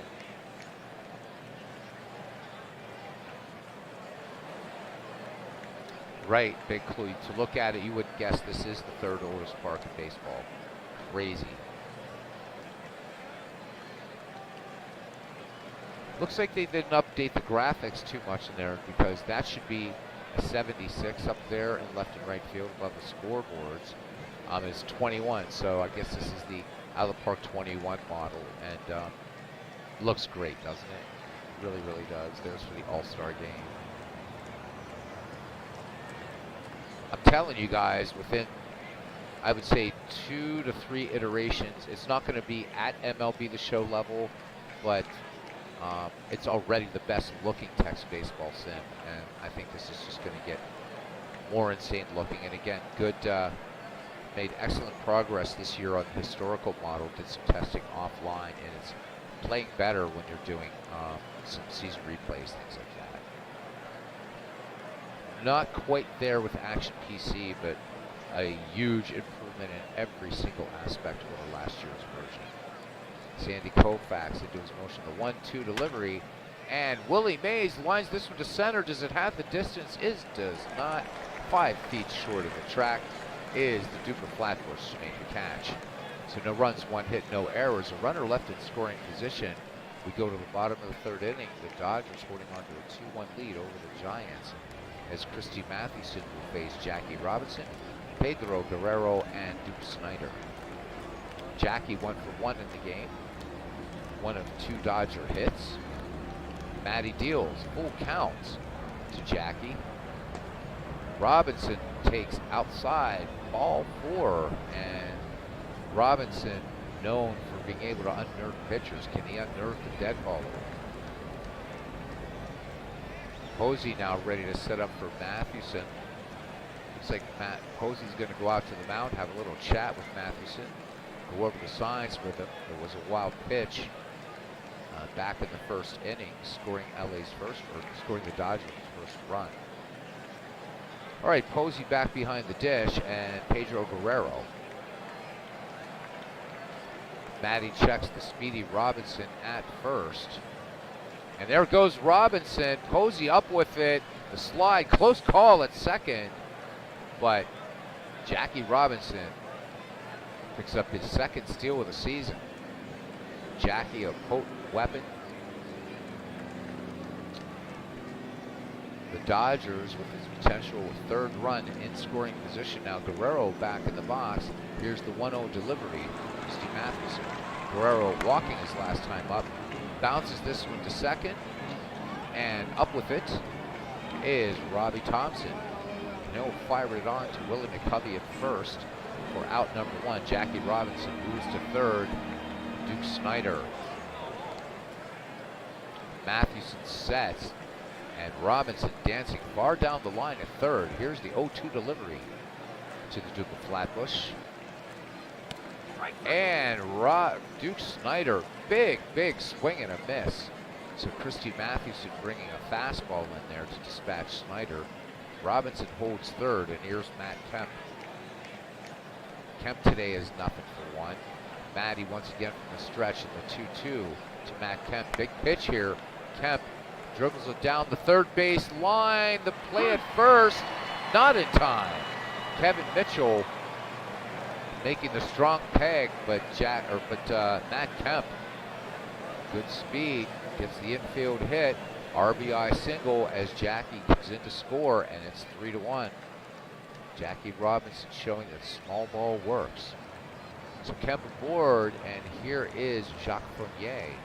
He is 1 for 1 with a run batted in. Kemp, good speed. Mathewson peers over his shoulder, checks Kemp at first. Here is the wind and the pitch to Fournier, swinging on the first pitch. And this one, a sinking liner to right. This is going to get down for a base hit. The Dodgers putting on a little bit of a hitting display here. So Matt Kemp makes it to third. Runners at the corners for the Dodgers, 2 down. Losing to the Giants last night. And here's Roy Campanella. Campanella, nothing for 1. In the contest. 2-run homer thus far in the season.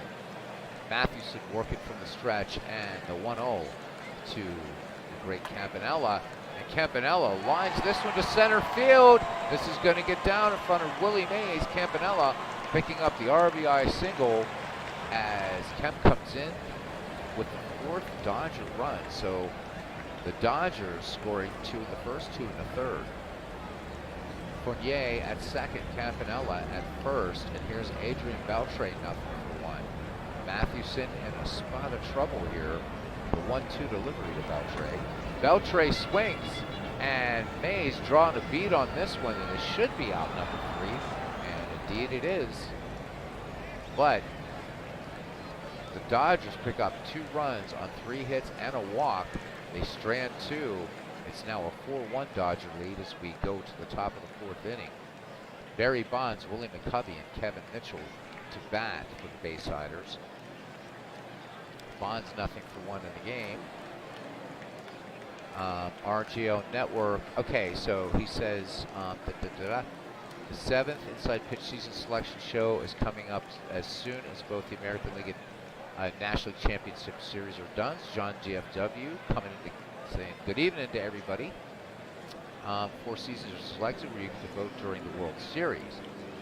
And Willie Stargell quote also from Robert, trying to hit Sandy Koufax is like trying to drink coffee with a fork. And accurate. Koufax, we had a strange debate one night a few weeks ago on the channel as to somebody arguing that like Koufax somehow shouldn't be Hall of Fame. a bit nonplussed by that one, but there we go. And that's when we started, actually, maybe it was longer than that, and that's when we started picking on Harold Baines. Koufax deals to Barry Bonds. Now Koufax with just one strikeout. Count even on Bonds. Here's the pitch. Bonds swings, and this one sinking line to right. Oh, diving stop in right field. What a play by Matt Kemp. That one deserving of a replay. So Kemp covering a lot of real estate and making the sliding catch. So good play by Kemp for out number one. Sandy Koufax doffing his cap to his right fielder. And here's Stretch. McCovey is nothing for one. Koufax deals. And McCovey pops this one on the infield. Or no, this is going to carry. Sorry, a little blooper to the left. A little off tonight, I am. Guerrero backpedaling a bit. Looked like that one's going to stay in the infield. Got to remember, follow the ball's shadow, not the plate. All right, 2 away for Kevin Mitchell, who is nothing for one. Koufax with a full count payoff pitch to Mitchell. Mitchell lays off. And Koufax just missing. Koufax not known for giving up a lot of walks, but gives one up here. That's his first in the game at the top of the fourth. And here's Buster Posey, 1 for 1. Koufax with the 0-2 to the Giants catcher. Posey cuts and misses. So that one, Koufax pulling the string on it. A walk and a man left, and we go to the bottom of the fourth inning. Dodgers 4, Giants 1. Bill Russell, Sandy Koufax, and Jackie Robinson due up. Mathewson, his fan 2, walk 2. Posey sets the target. Mathewson with the payoff pitch to Bill Russell. Flied out his last time up. Russell swings. This one, a little grounder to third, and no problem for Kevin Mitchell. Firing across to Willie McCovey for out number 1. Sandy Koufax, nothing for 1. Mathewson with the 1-2. Koufax swings right through this one. That one the fadeaway, as we know it now as the screwball, but that's Mathewson's famous pitch, and third strikeout for Big Six. Back at the top of the order now, Jackie Robinson. Some small ball. Scored twice actually in this game. So Jackie 1 for 1. Matty fires it in. Here it comes. And Robinson swings at the first pitch. And this one smacked to short. And Jackson will send that on to first for the third out. The Dodgers go in order but maintain a 4-1 lead as we go to the top of the 5th inning. Travis Jackson, Christy Mathewson, Robbie Thompson due up for the Giants. Again, trying to avoid the city names for this particular game. Jackson, nothing for 1. Koufax's fan 2 walked 1. 2-2 pitch to Jackson. Jackson, oh, this one on the outside corner. Nice pitch by Koufax, and that is his 20th strikeout of the season, his 3rd of the game. So Mathewson, nothing for 1 to face Koufax. Koufax sets full count to Mathewson. Mathewson working him deep, but Mathewson missing on that one. Fastball by Sandy Koufax, bringing the heat to Big Six. 2 away, and back at the top of the order, and Robbie Thompson. Robbie Thompson with a solo shot in this game. Back in the first, Koufax deals the 0-1 to Thompson.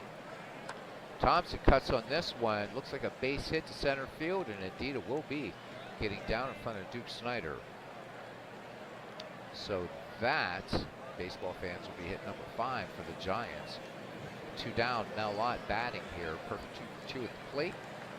Koufax deals to Mr. Ott. And Ott swings this one, driven to left field. Back. And this one is out of here. Mel Ott going the opposite way. This is a 2-run shot, 380 feet. And the Giants jump right back into this game. 4-3 as Mel Ott goes downtown. Mel Ott does not get a lot of love, either in our gaming community, but also just in general baseball talk, and he should. Exit velocity on that was 101 miles per hour, and there it goes.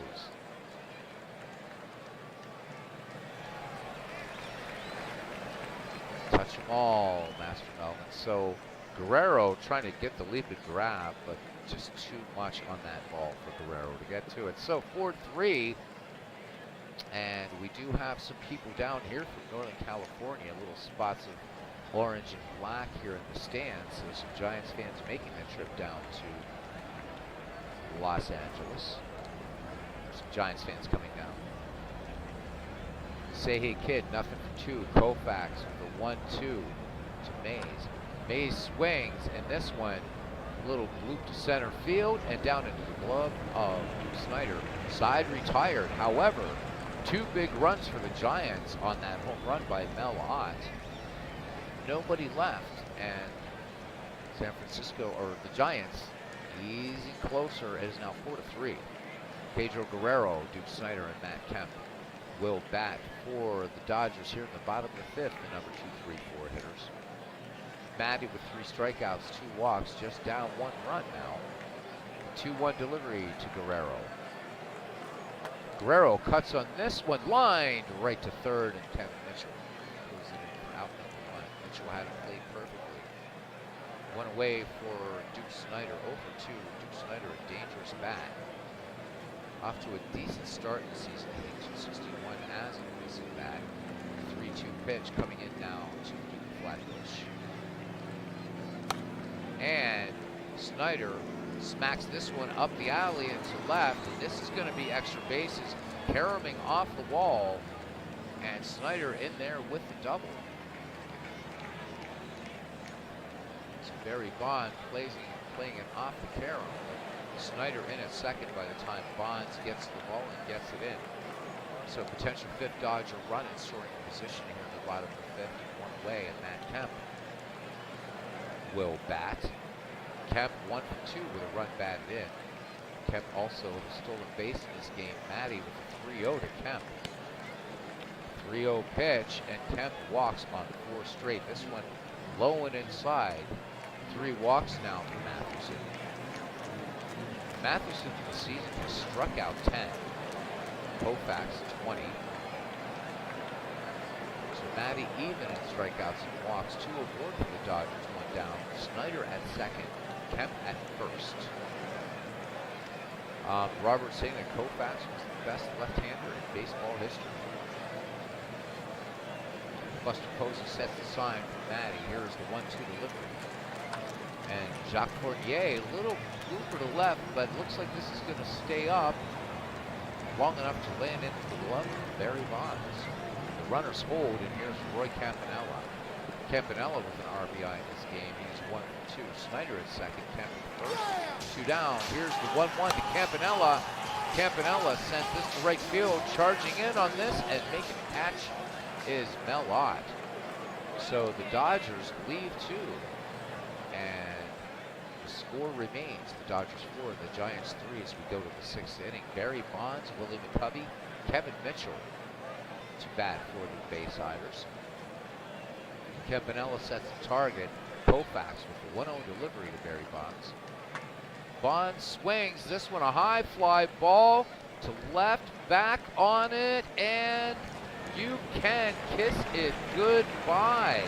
Barry Bonds ties it here in the top of the 6th. And the wars between the Giants and the Dodgers continue here on our humble little family channel. It is now 4-4. This one a 387-foot shot by Bonds going the opposite way. Give that one another look. Exit velocity on this 103 miles per hour. And Bonds gives it a little tattoo job. This one just over the plate. 4-4 your score, nobody out, and here's Willie McCovey. So Koufax getting touched up here. The Giants with a run in the first, 2 in the 5th, and so far 1 here in the 6th frame.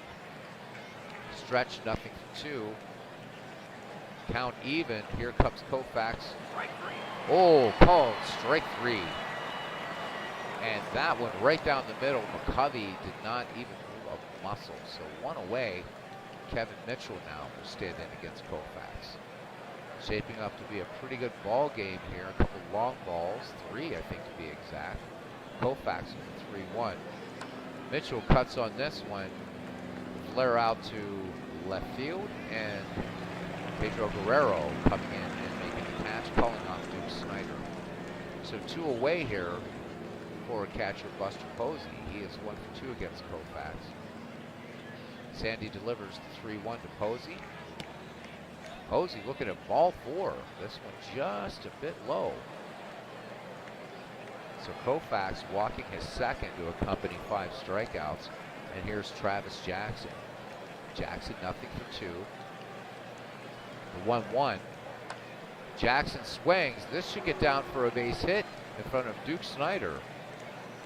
And chugging for 3 and making it, running on Duke Snider's arm, is Buster Posey. So the Giants looking for more here. Runners at the corners. Jackson at first. Posey at third. Christy Mathewson. Got to think the Giants are going to let Matty stay in, but we'll see. Koufax from the stretch, the 3-1. Matty swings and lines this one in the gap and right. Mathewson's going to pick up at least 1 RBI. Matty going for 2, and another giant run is coming in. And here's the plate to plate, and they nailed him. So Posey does score, but Jackson is gunned down. Not before the Giants pick up another run. It is 5-4. Let's look at that last play.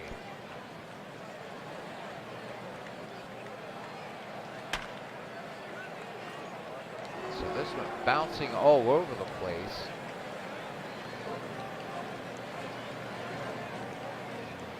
Throw hits the cutoff man, and bam, dead to rights.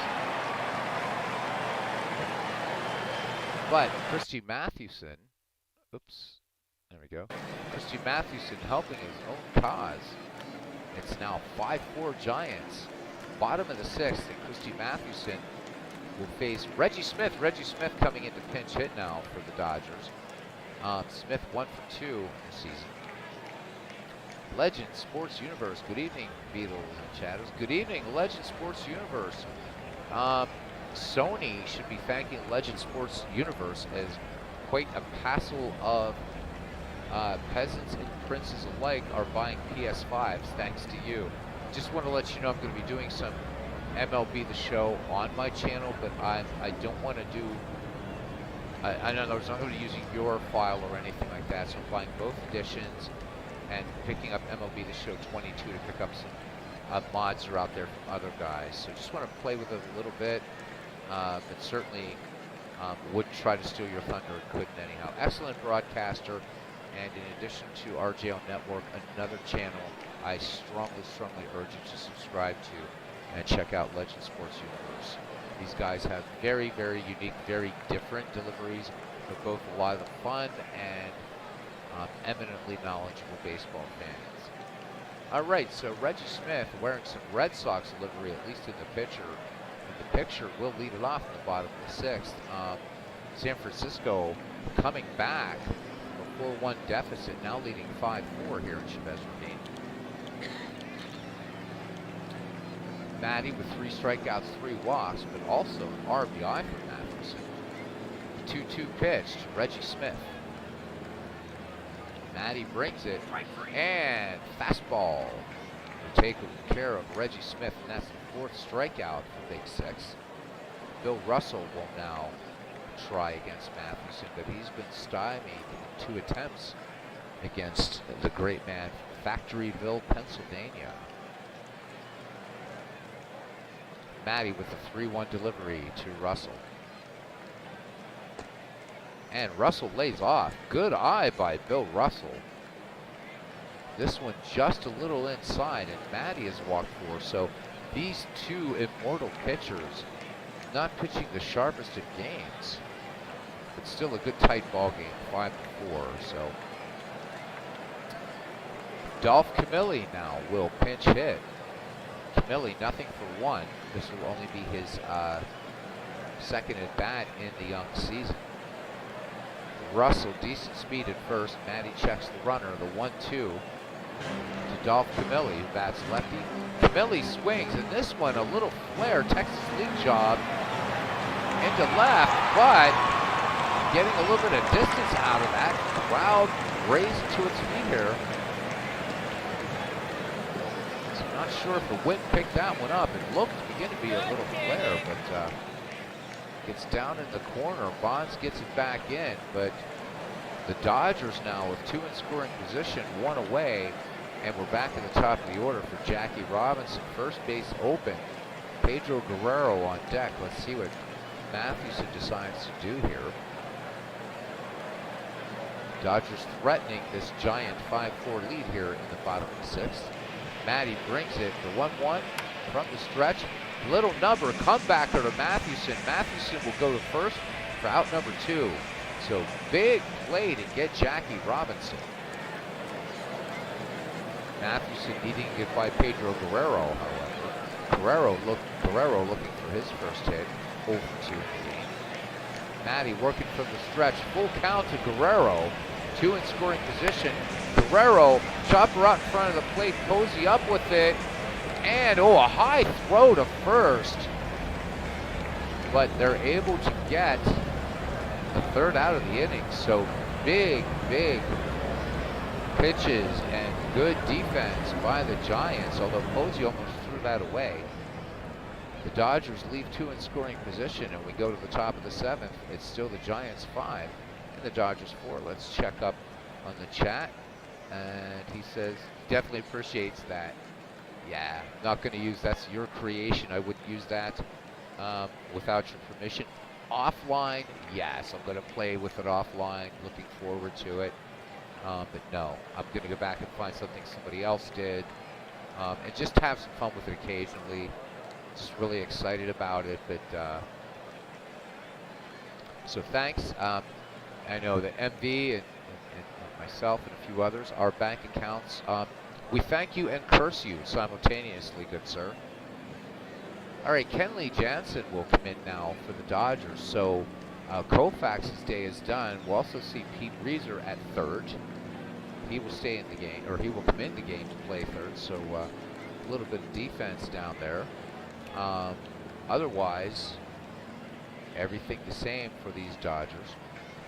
Top of the order here, Robbie Thompson here in the 7th. Thompson, solo shot, way back in the first. He's 2 for 3. Kenley Jackson making his first appearance of the season. Excellent velocity on Jensen. Average movement, average control. A little bit below average, actually, overall, versus righties average. Kenley winds and deals the 1-2 delivery to Robbie Thompson.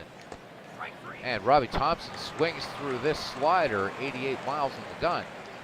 So Jansen comes in and dispatches Robbie Thompson for out number 1 and his first strikeout. Mel Ott, what a day he is having at the dish. 3 for 3. 2 RBIs. I mean, a big bomb for Mel Ott. Jansen fires the 0-2 pitch coming to Mel Ott. Needs just a triple for the cycle. Not going to happen here. Would love to see it. Never had a cycle. So Mel Ott missing on that fastball. 95 by Jansen. 2 up, 2 down. Willie Mays, nothing for 3. So Mel Ott will get one more chance, hoping for a triple. And I had a no-hitter earlier this year. Now looking for a cycle. Jansen works to Willie Mays, the Say Hey Kid. Swings and misses, and Willie Mays 0 for 4. He'll trot back at 7th inning stretch time here, Chavez Ravine. The Giants leading the Dodgers 5-4. Legend Sports Universe says he's going to reach out to Sony for his cut, and well, you should. All right, gents, 30 seconds. I'll be right back. Just get some heat going. We have a freeze warning in the Commonwealth tonight. Be right back with you.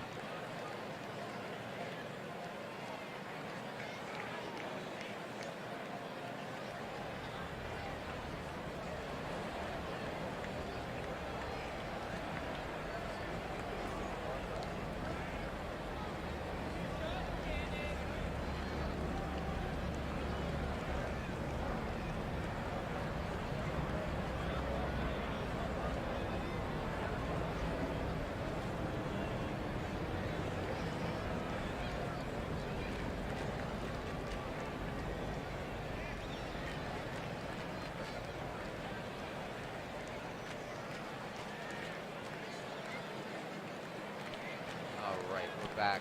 So last week here in the Commonwealth, we had temperatures. We had a day or two where we were at 90 or near 90.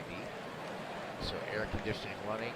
Now tonight the heater is back on. All right. Hopefully everybody sang as Aaron Reed does his trademark. Let me hear you from Harry Carey. MV says Legends. He's watching Astros Phillies on MLB Show 23. Waiting for the download to complete while listening to me. MV multitasking there in West Virginia by way of Cardiff and London and Jamaica. Duke Snider will lead it off here, just looking around for any defensive substitutions here for the Giants, and everything staying status quo. Snider 1 for 3, so 1 up on his counterpart in center field. Lefty Snider waits for the Matthews delivery. The 1-2 delivery to Duke Snider. Here it comes from Matty. Snider swings, and this one a little bloop into right field. And I mean, this one just a little bloop. So this one just over the head of Willie McCovey. And that is hit number 8 for the Dodgers. And here is Babe Herman. So Babe Herman got the start last night. He will pinch hit tonight. Babe Herman hitting .286 in the young season with a solo home run. So 6 for 21 for Babe Herman. And actually made some decent plays last night. The last night Dodgers-Giants game. Had to repeat, or had to do these two teams tonight again in this nightcap with Mathewson and Koufax. You can't pass up a matchup like that. Babe Herman, excellent contact. Babe Herman had some serious power.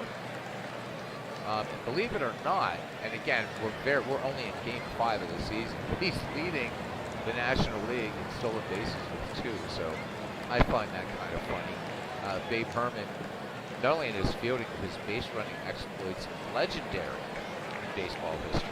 Absolutely, almost like urban legends they were. All right, Matty checks Snider at first. The 0-2 coming to Babe Herman. Herman swinging on this pitch and goes down. So Mathewson bringing in the fadeaway. We haven't seen the fadeaway a lot from Mathewson, but that would be strikeout number 5. So Legends says that he's wrapping up work, his real job, while finishing off the update. His website for the Legends Sports Universe. Legends, please feel free. You have a wrench in here. Please, if you'd like, put a link into the chat so that people can check out your website. That's one of the reasons I give folks wrenches, so that they can put in links to projects, things that you're doing. Please feel free. You know, let people know when your next game is. I have no trouble people advertising their projects and hanging out. That's the same with you, Robert. So, Robert, you already know that. So, Legends, feel free, man. All right, Duke Snider aboard, 1 down for Jacques Fournier. Fournier having a good day. He's 2 for 3 with a run batted in. 1 away. Matty with the 1-1 delivery. Fournier flied out back in the 5th. Fournier swings, and this one spanks it right. Solid base hit. And going all the way for 3. And he will slide, and he is safe. Is Duke Snider. So Mellott with a strong throw, but Snider turning on the Jets. And the Dodgers now threatening with runners at first and third. Snider at third, Fournier at first, Roy Campanella. Matty working with 1 down from the stretch to Campy at the 1-2. Flight out back in the 5th. Campanella swings. This one line to right, and it's going to get down for extra bases. The Dodgers timed it up at least. Campy going for two. And they're going to hold up. Fournier thought about coming home.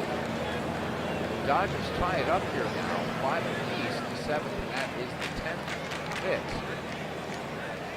for the Dodgers. Bottom of the 7th, and here's Pete Reiser, third base defensive substitution. Reiser is 1 for 3, and that's one of those names that I've been mispronouncing for years and years and years, until I learned that it's pronounced Reiser, not Reiser. Terrible German names. 2 in scoring position for the Dodgers. Mathewson into his motion.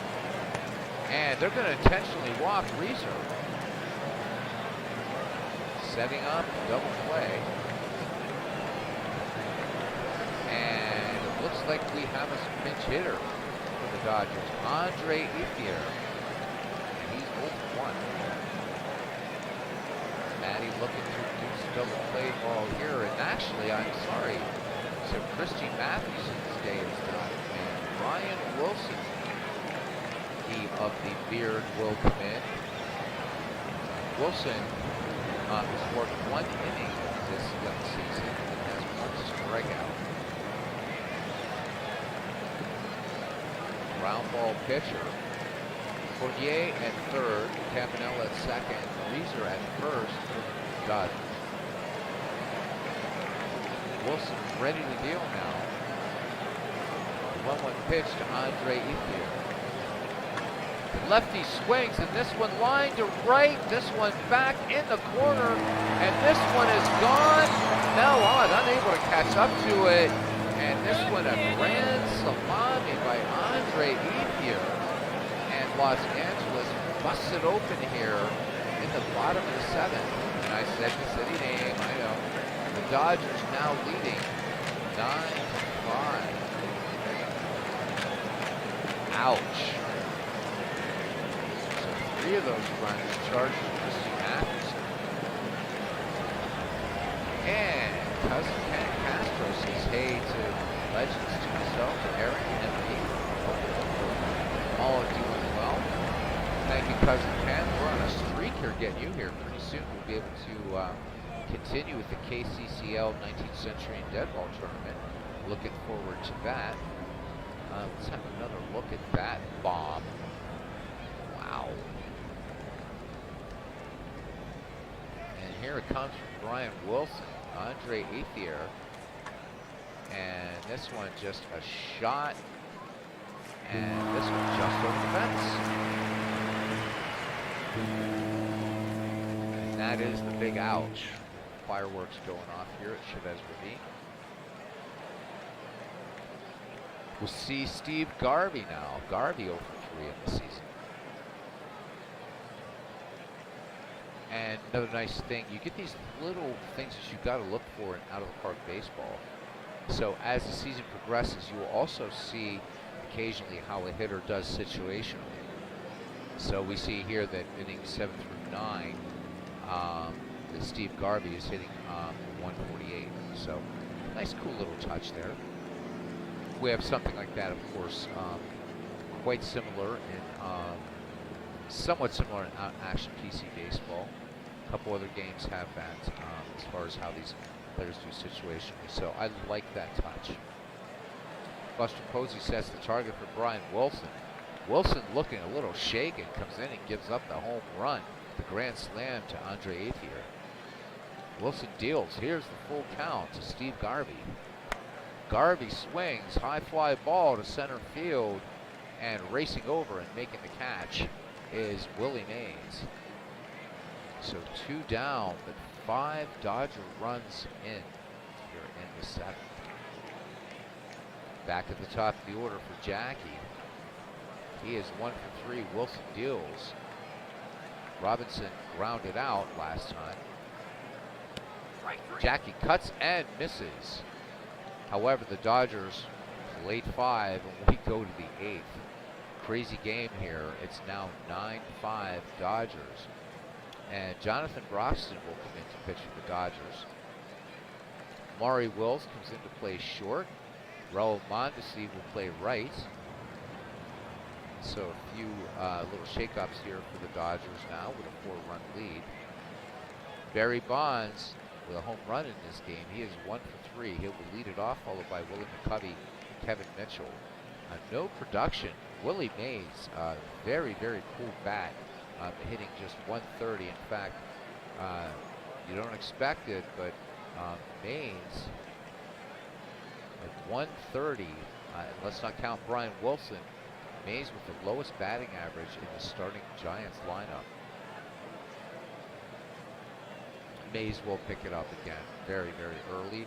Just game 5 of this, tweaking the all-time quick start league in out of Park 24. Barry Bonds stands in now. Bonds face Broxton. Broxton has worked 2 1/3 innings in this season. 2 hits, 2 earned runs, walked 1, struck out 3, and earned an average of 7.71. As Ken just says to sub Big Blue, the river and Tater. Love it, Tater. All right, Broxton with the payoff pitch now, coming into Barry Bonds. And Bonds swings. This one lined to left and lined into the glove of Pedro Guerrero. So Bonds is out number 1, and here's Willie McCovey. Nothing for 3. Kevin Mitchell waits on deck. Broxton brings it to McCovey. McCovey rips in the first pitch and lines this over shortstop into center field for a base hit.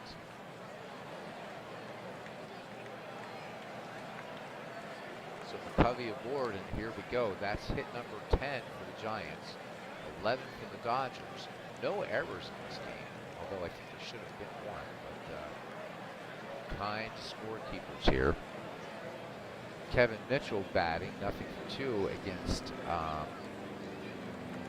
this Dodgers rotation. So Koufax started the game. Both starters out now, Koufax and Mathewson. Broxton missing outside, issuing the walk. So McCovey moves to second. Kevin Mitchell on third, 1 out.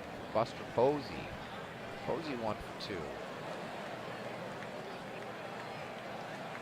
Posey will try to make this a ball game again, and a swing of the bat brings the Giants within 1 of the Dodgers. Broxton with the 1-1 delivery to Posey. Posey swings, and this one lined deep to center. This one off the wall. Snyder plays the carom, and Posey's going to pick up 1, and he is going to pick up 2. So Buster Posey with a 2 RBI double, and here come the Giants. This game now 9-7. So this game turning into a little touch of World War III. And here's Hall of Famer Bill Terry. Terry, nothing for 3 on the season. And Will Clark in there at second.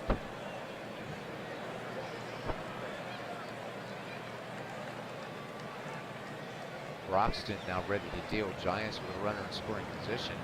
Bill Terry representing the tying run at the plate. Broxton with a 2-1 to Bill Terry. Here's Will Clark as a pinch run. Bill Terry, little grounder deep to second. Jackie Robinson making a nice play, however.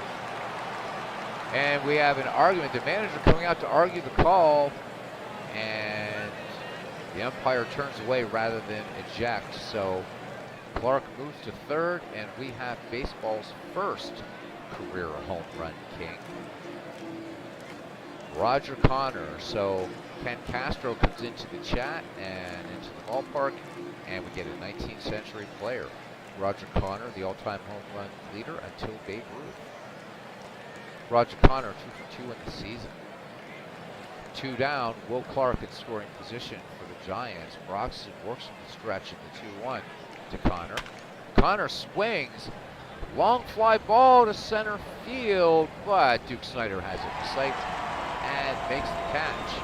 However, the Giants pick up 2 runs, 2 hits, They leave a runner in scoring position, cutting into the Dodger lead. We go to the bottom of the 8th inning. It's the Dodgers 9, the Giants 7. This has been a whale of a ball game. Matt Cain will come in now to pitch for the Giants. He is making his first appearance. Ground ball pitcher. Good stuff. Average movement. Average control. Cain will face Guerrero, Snyder, and Raul Mondesi. Guerrero in the game, nothing for 3. 22 hits by these teams. Cain with a 2-2 delivery. Pedro Guerrero grounded out back in the 6th. Guerrero cuts and misses. So nice little hammer drop there by Cain. Will take care of Guerrero for out number 1. Duke Snyder 2 for 4. Lefty stands in, the Duke of Flatbush. Cain. Oh, we have Chief Myers here, catching for the Giants. Al Dark at short. And those are your defensive changes for the Giants. Cain deals. Payoff pitch to Duke Snyder. Single last time up. Snyder, a little easy ground to the first. And up with it is McCovey, tossing it to Cain, covering. 2 down here in the bottom of the 8th. And here's Raul Mondesi. He's making his first plate appearance of the season.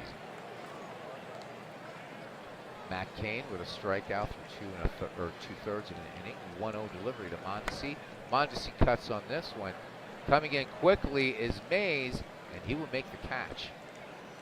So that is the 3rd out, and we go to the top of the 9th in this wild ball game. The Dodgers 9, the Giants 7. Eric Gagnon comes in. He will try to shut down these Giants, and the Giants will start off the festivities here in Chavez Ravine in the 9th. At the top of their order, Robbie Thompson, Mel Ott, and Willie Mays. What a battle it's been. San Francisco with a run in the 1st, 2 in the 5th, 2 in the 6th, 2 in the 8th. The Dodgers, 2 in the 1st, 2 in the 3rd, and 5 in the 7th. So the Giants were down at 1.41, came back, had a 3-5-4 lead, and then everything blew open in the 7th. Gagne finishing his warm-up pitches. And here is the payoff pitch to Robbie Thompson. Robbie Thompson looks at ball 4 outside. The tying run comes to the plate for the Giants and Mel Ott. Mel Ott has homered in this game. He's 3 for 4. 2 runs batted in for Master Melvin. Gagne winning in on this sunny day here in Los Angeles has a sign from Roy Campanella. Thompson, decent speed at first. Gagne into his wind at the 1-1. And Ott sends this the opposite way. This is going to get down for a base hit. And the Giants saying, we're not done yet. And now the go-ahead run comes to the plate and none other than Willie Mays. So Mel Ott needed a triple to get the cycle. It does not happen. The Giants will take that 12th base hit, however. Willie Mays, nothing for 4. Say hey kid. A chance here to put the Giants back on top. Eric Gagne has walked 1. Robbie Thompson at second. Mel Ott at first. Gagne winds and fires 1-2 to Mays. And Mays sends this one up to center field. Snyder ranging to his left to make the catch. And the runners will hold. Big roar going up here around Chavez. We're being 1 away for Barry Bonds. Barry Bonds with a solo homer. He is 1. Covey waits on deck. Gagne winds and delivers. Payoff pitch to Bonds. And Bonds, this one a called strike 3. Big pitch by Eric Gagne. They're on their feet here at Dodger Stadium. It's down to Willie McCovey to put the Giants back into this game. 9-7 your score. 2 outs, top of the 9th. Dodgers lead. McCovey 1 for 4. Gagne with a check of the runners. Winds and fires. Swinging on the first pitch. Weakly grounded to first. And Cordier takes it to the bag himself. The Dodgers hold on to win this one 9-7. What a wild ball game this was. So San Francisco right fielder Mel Ott had a good game in a losing cause. So his team fell 9-7 to the Dodgers at Chavez Ravine. Mel Ott went 4 for 5 with a home run, a double, and 2 singles, adding 2 runs batted in and scoring once. So San Francisco will go to 4-2 in the season, and the Dodgers, the LA Dodgers, going to 5-2. So the Dodgers took a 9-5 lead on Andre Ethier's first home run of the season. It was a grand salami that came off Brian Wilson. So fine game here. And Mel Ott gets player of the game, which I think is deserving. Mathewson went 6 1/3. He falls to 0-1. Sandy Koufax went 6 innings, but it was actually Jansen that gets the win, so he goes to 1-0. Broxton worked in relief. So Koufax struck out 5. Mathewson also struck out 5. Koufax walking only 2. Matty walked 5. So fun. That was our other doubleheader, or the second game of our doubleheader, and we're going to play out just the rest of these. So let's finish today. Boom. And there we go. Have a quick look at the standings. This is a fun little league to play. All right, so Legend Sports Universe, guys, he's put up the his website to so check it out, guys. He says the website has finally been redone, all of his leagues with all the story, stats, and standings as of the first of the most recent month in each sport and his little world. So nice. And his cousin Ken says, good stuff. All right, let's start out in the American League East. Tampa Bay, 6 wins, no losses, 2.5 up on the Red Sox. Red Sox and the Yankees each at 3-2. The Toronto Blue Jays 1-5 and 5 games back, and the Orioles 0-4, also 5 games back. And the AL Central, it's the Cleveland Indians. They're 5-0, 2 games up on the Twins, who are 3-2. The Detroit Tigers in third place. They're at 500 at 2-2, 2.5 back. Chicago White Sox 2-3 and 3 back, as are the Kansas City Royals. In the American League West, the Seattle Mariners 5 wins, 1 loss. They've got a 1.5 game lead over the Angels and Rangers, who are tied for second, each at 3-2. The Astros having an abysmal season thus far. No problem there. I'm not an Astros fan, never have been. 1 for 4. And then the Oakland Athletics still looking for first win. The Athletics at 0-6 and 5 out. In the National League, the New York Mets in the National League East now at 4 wins, 1 loss, and a game up on the Atlanta Braves, who are at 3-2. The Philadelphia Phillies and Washington Nationals each at 1-4, 3 games back, and the Marlins at 1-5, 3.5 back. In the NL Central, we had a little bit of a dog fight, but now it's down to just 2 dogs in the fight. So the Cardinals and Brewers tied for first at 4 wins and 1 loss. The Bucks in second place, 1 game back at 3-2. Cincinnati Reds at 1-4, 3 back, along with the Chicago Cubs. And finally, in the NL West, the Dodgers at 5-2, a half game up on the Giants and the Rockies, each at 4-2. The Padres at 2-3, 2 games back, and bringing up the rear, the Diamondbacks at 3-5, 2.5 back. And there we have it. So Ken Castro says he noticed that Billy Hamilton, Sliding Billy, is on fire for the Phillies Legends. Love that.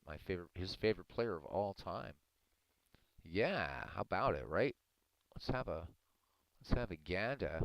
Let's have a gander. What are you doing here, Sliding Billy? So yeah, so for his Phillies Legends, talking about Legend Sports Universe, Sliding Billy here, having a bit of a slow start in this league, but good to see he's doing there. We are going to do a Phillies game because just want to see Chuck Klein. So it looks like Alexander's going to be up next. What is the next? I'm not doing it tonight, but I'm just curious what the who's going to be going against. Let's look at the Phils. What are they doing? Cousin Ken's favorite team, and he'll get to see Slide and Billy Hamilton in this one. Let's just look at it. Let's look at it this way.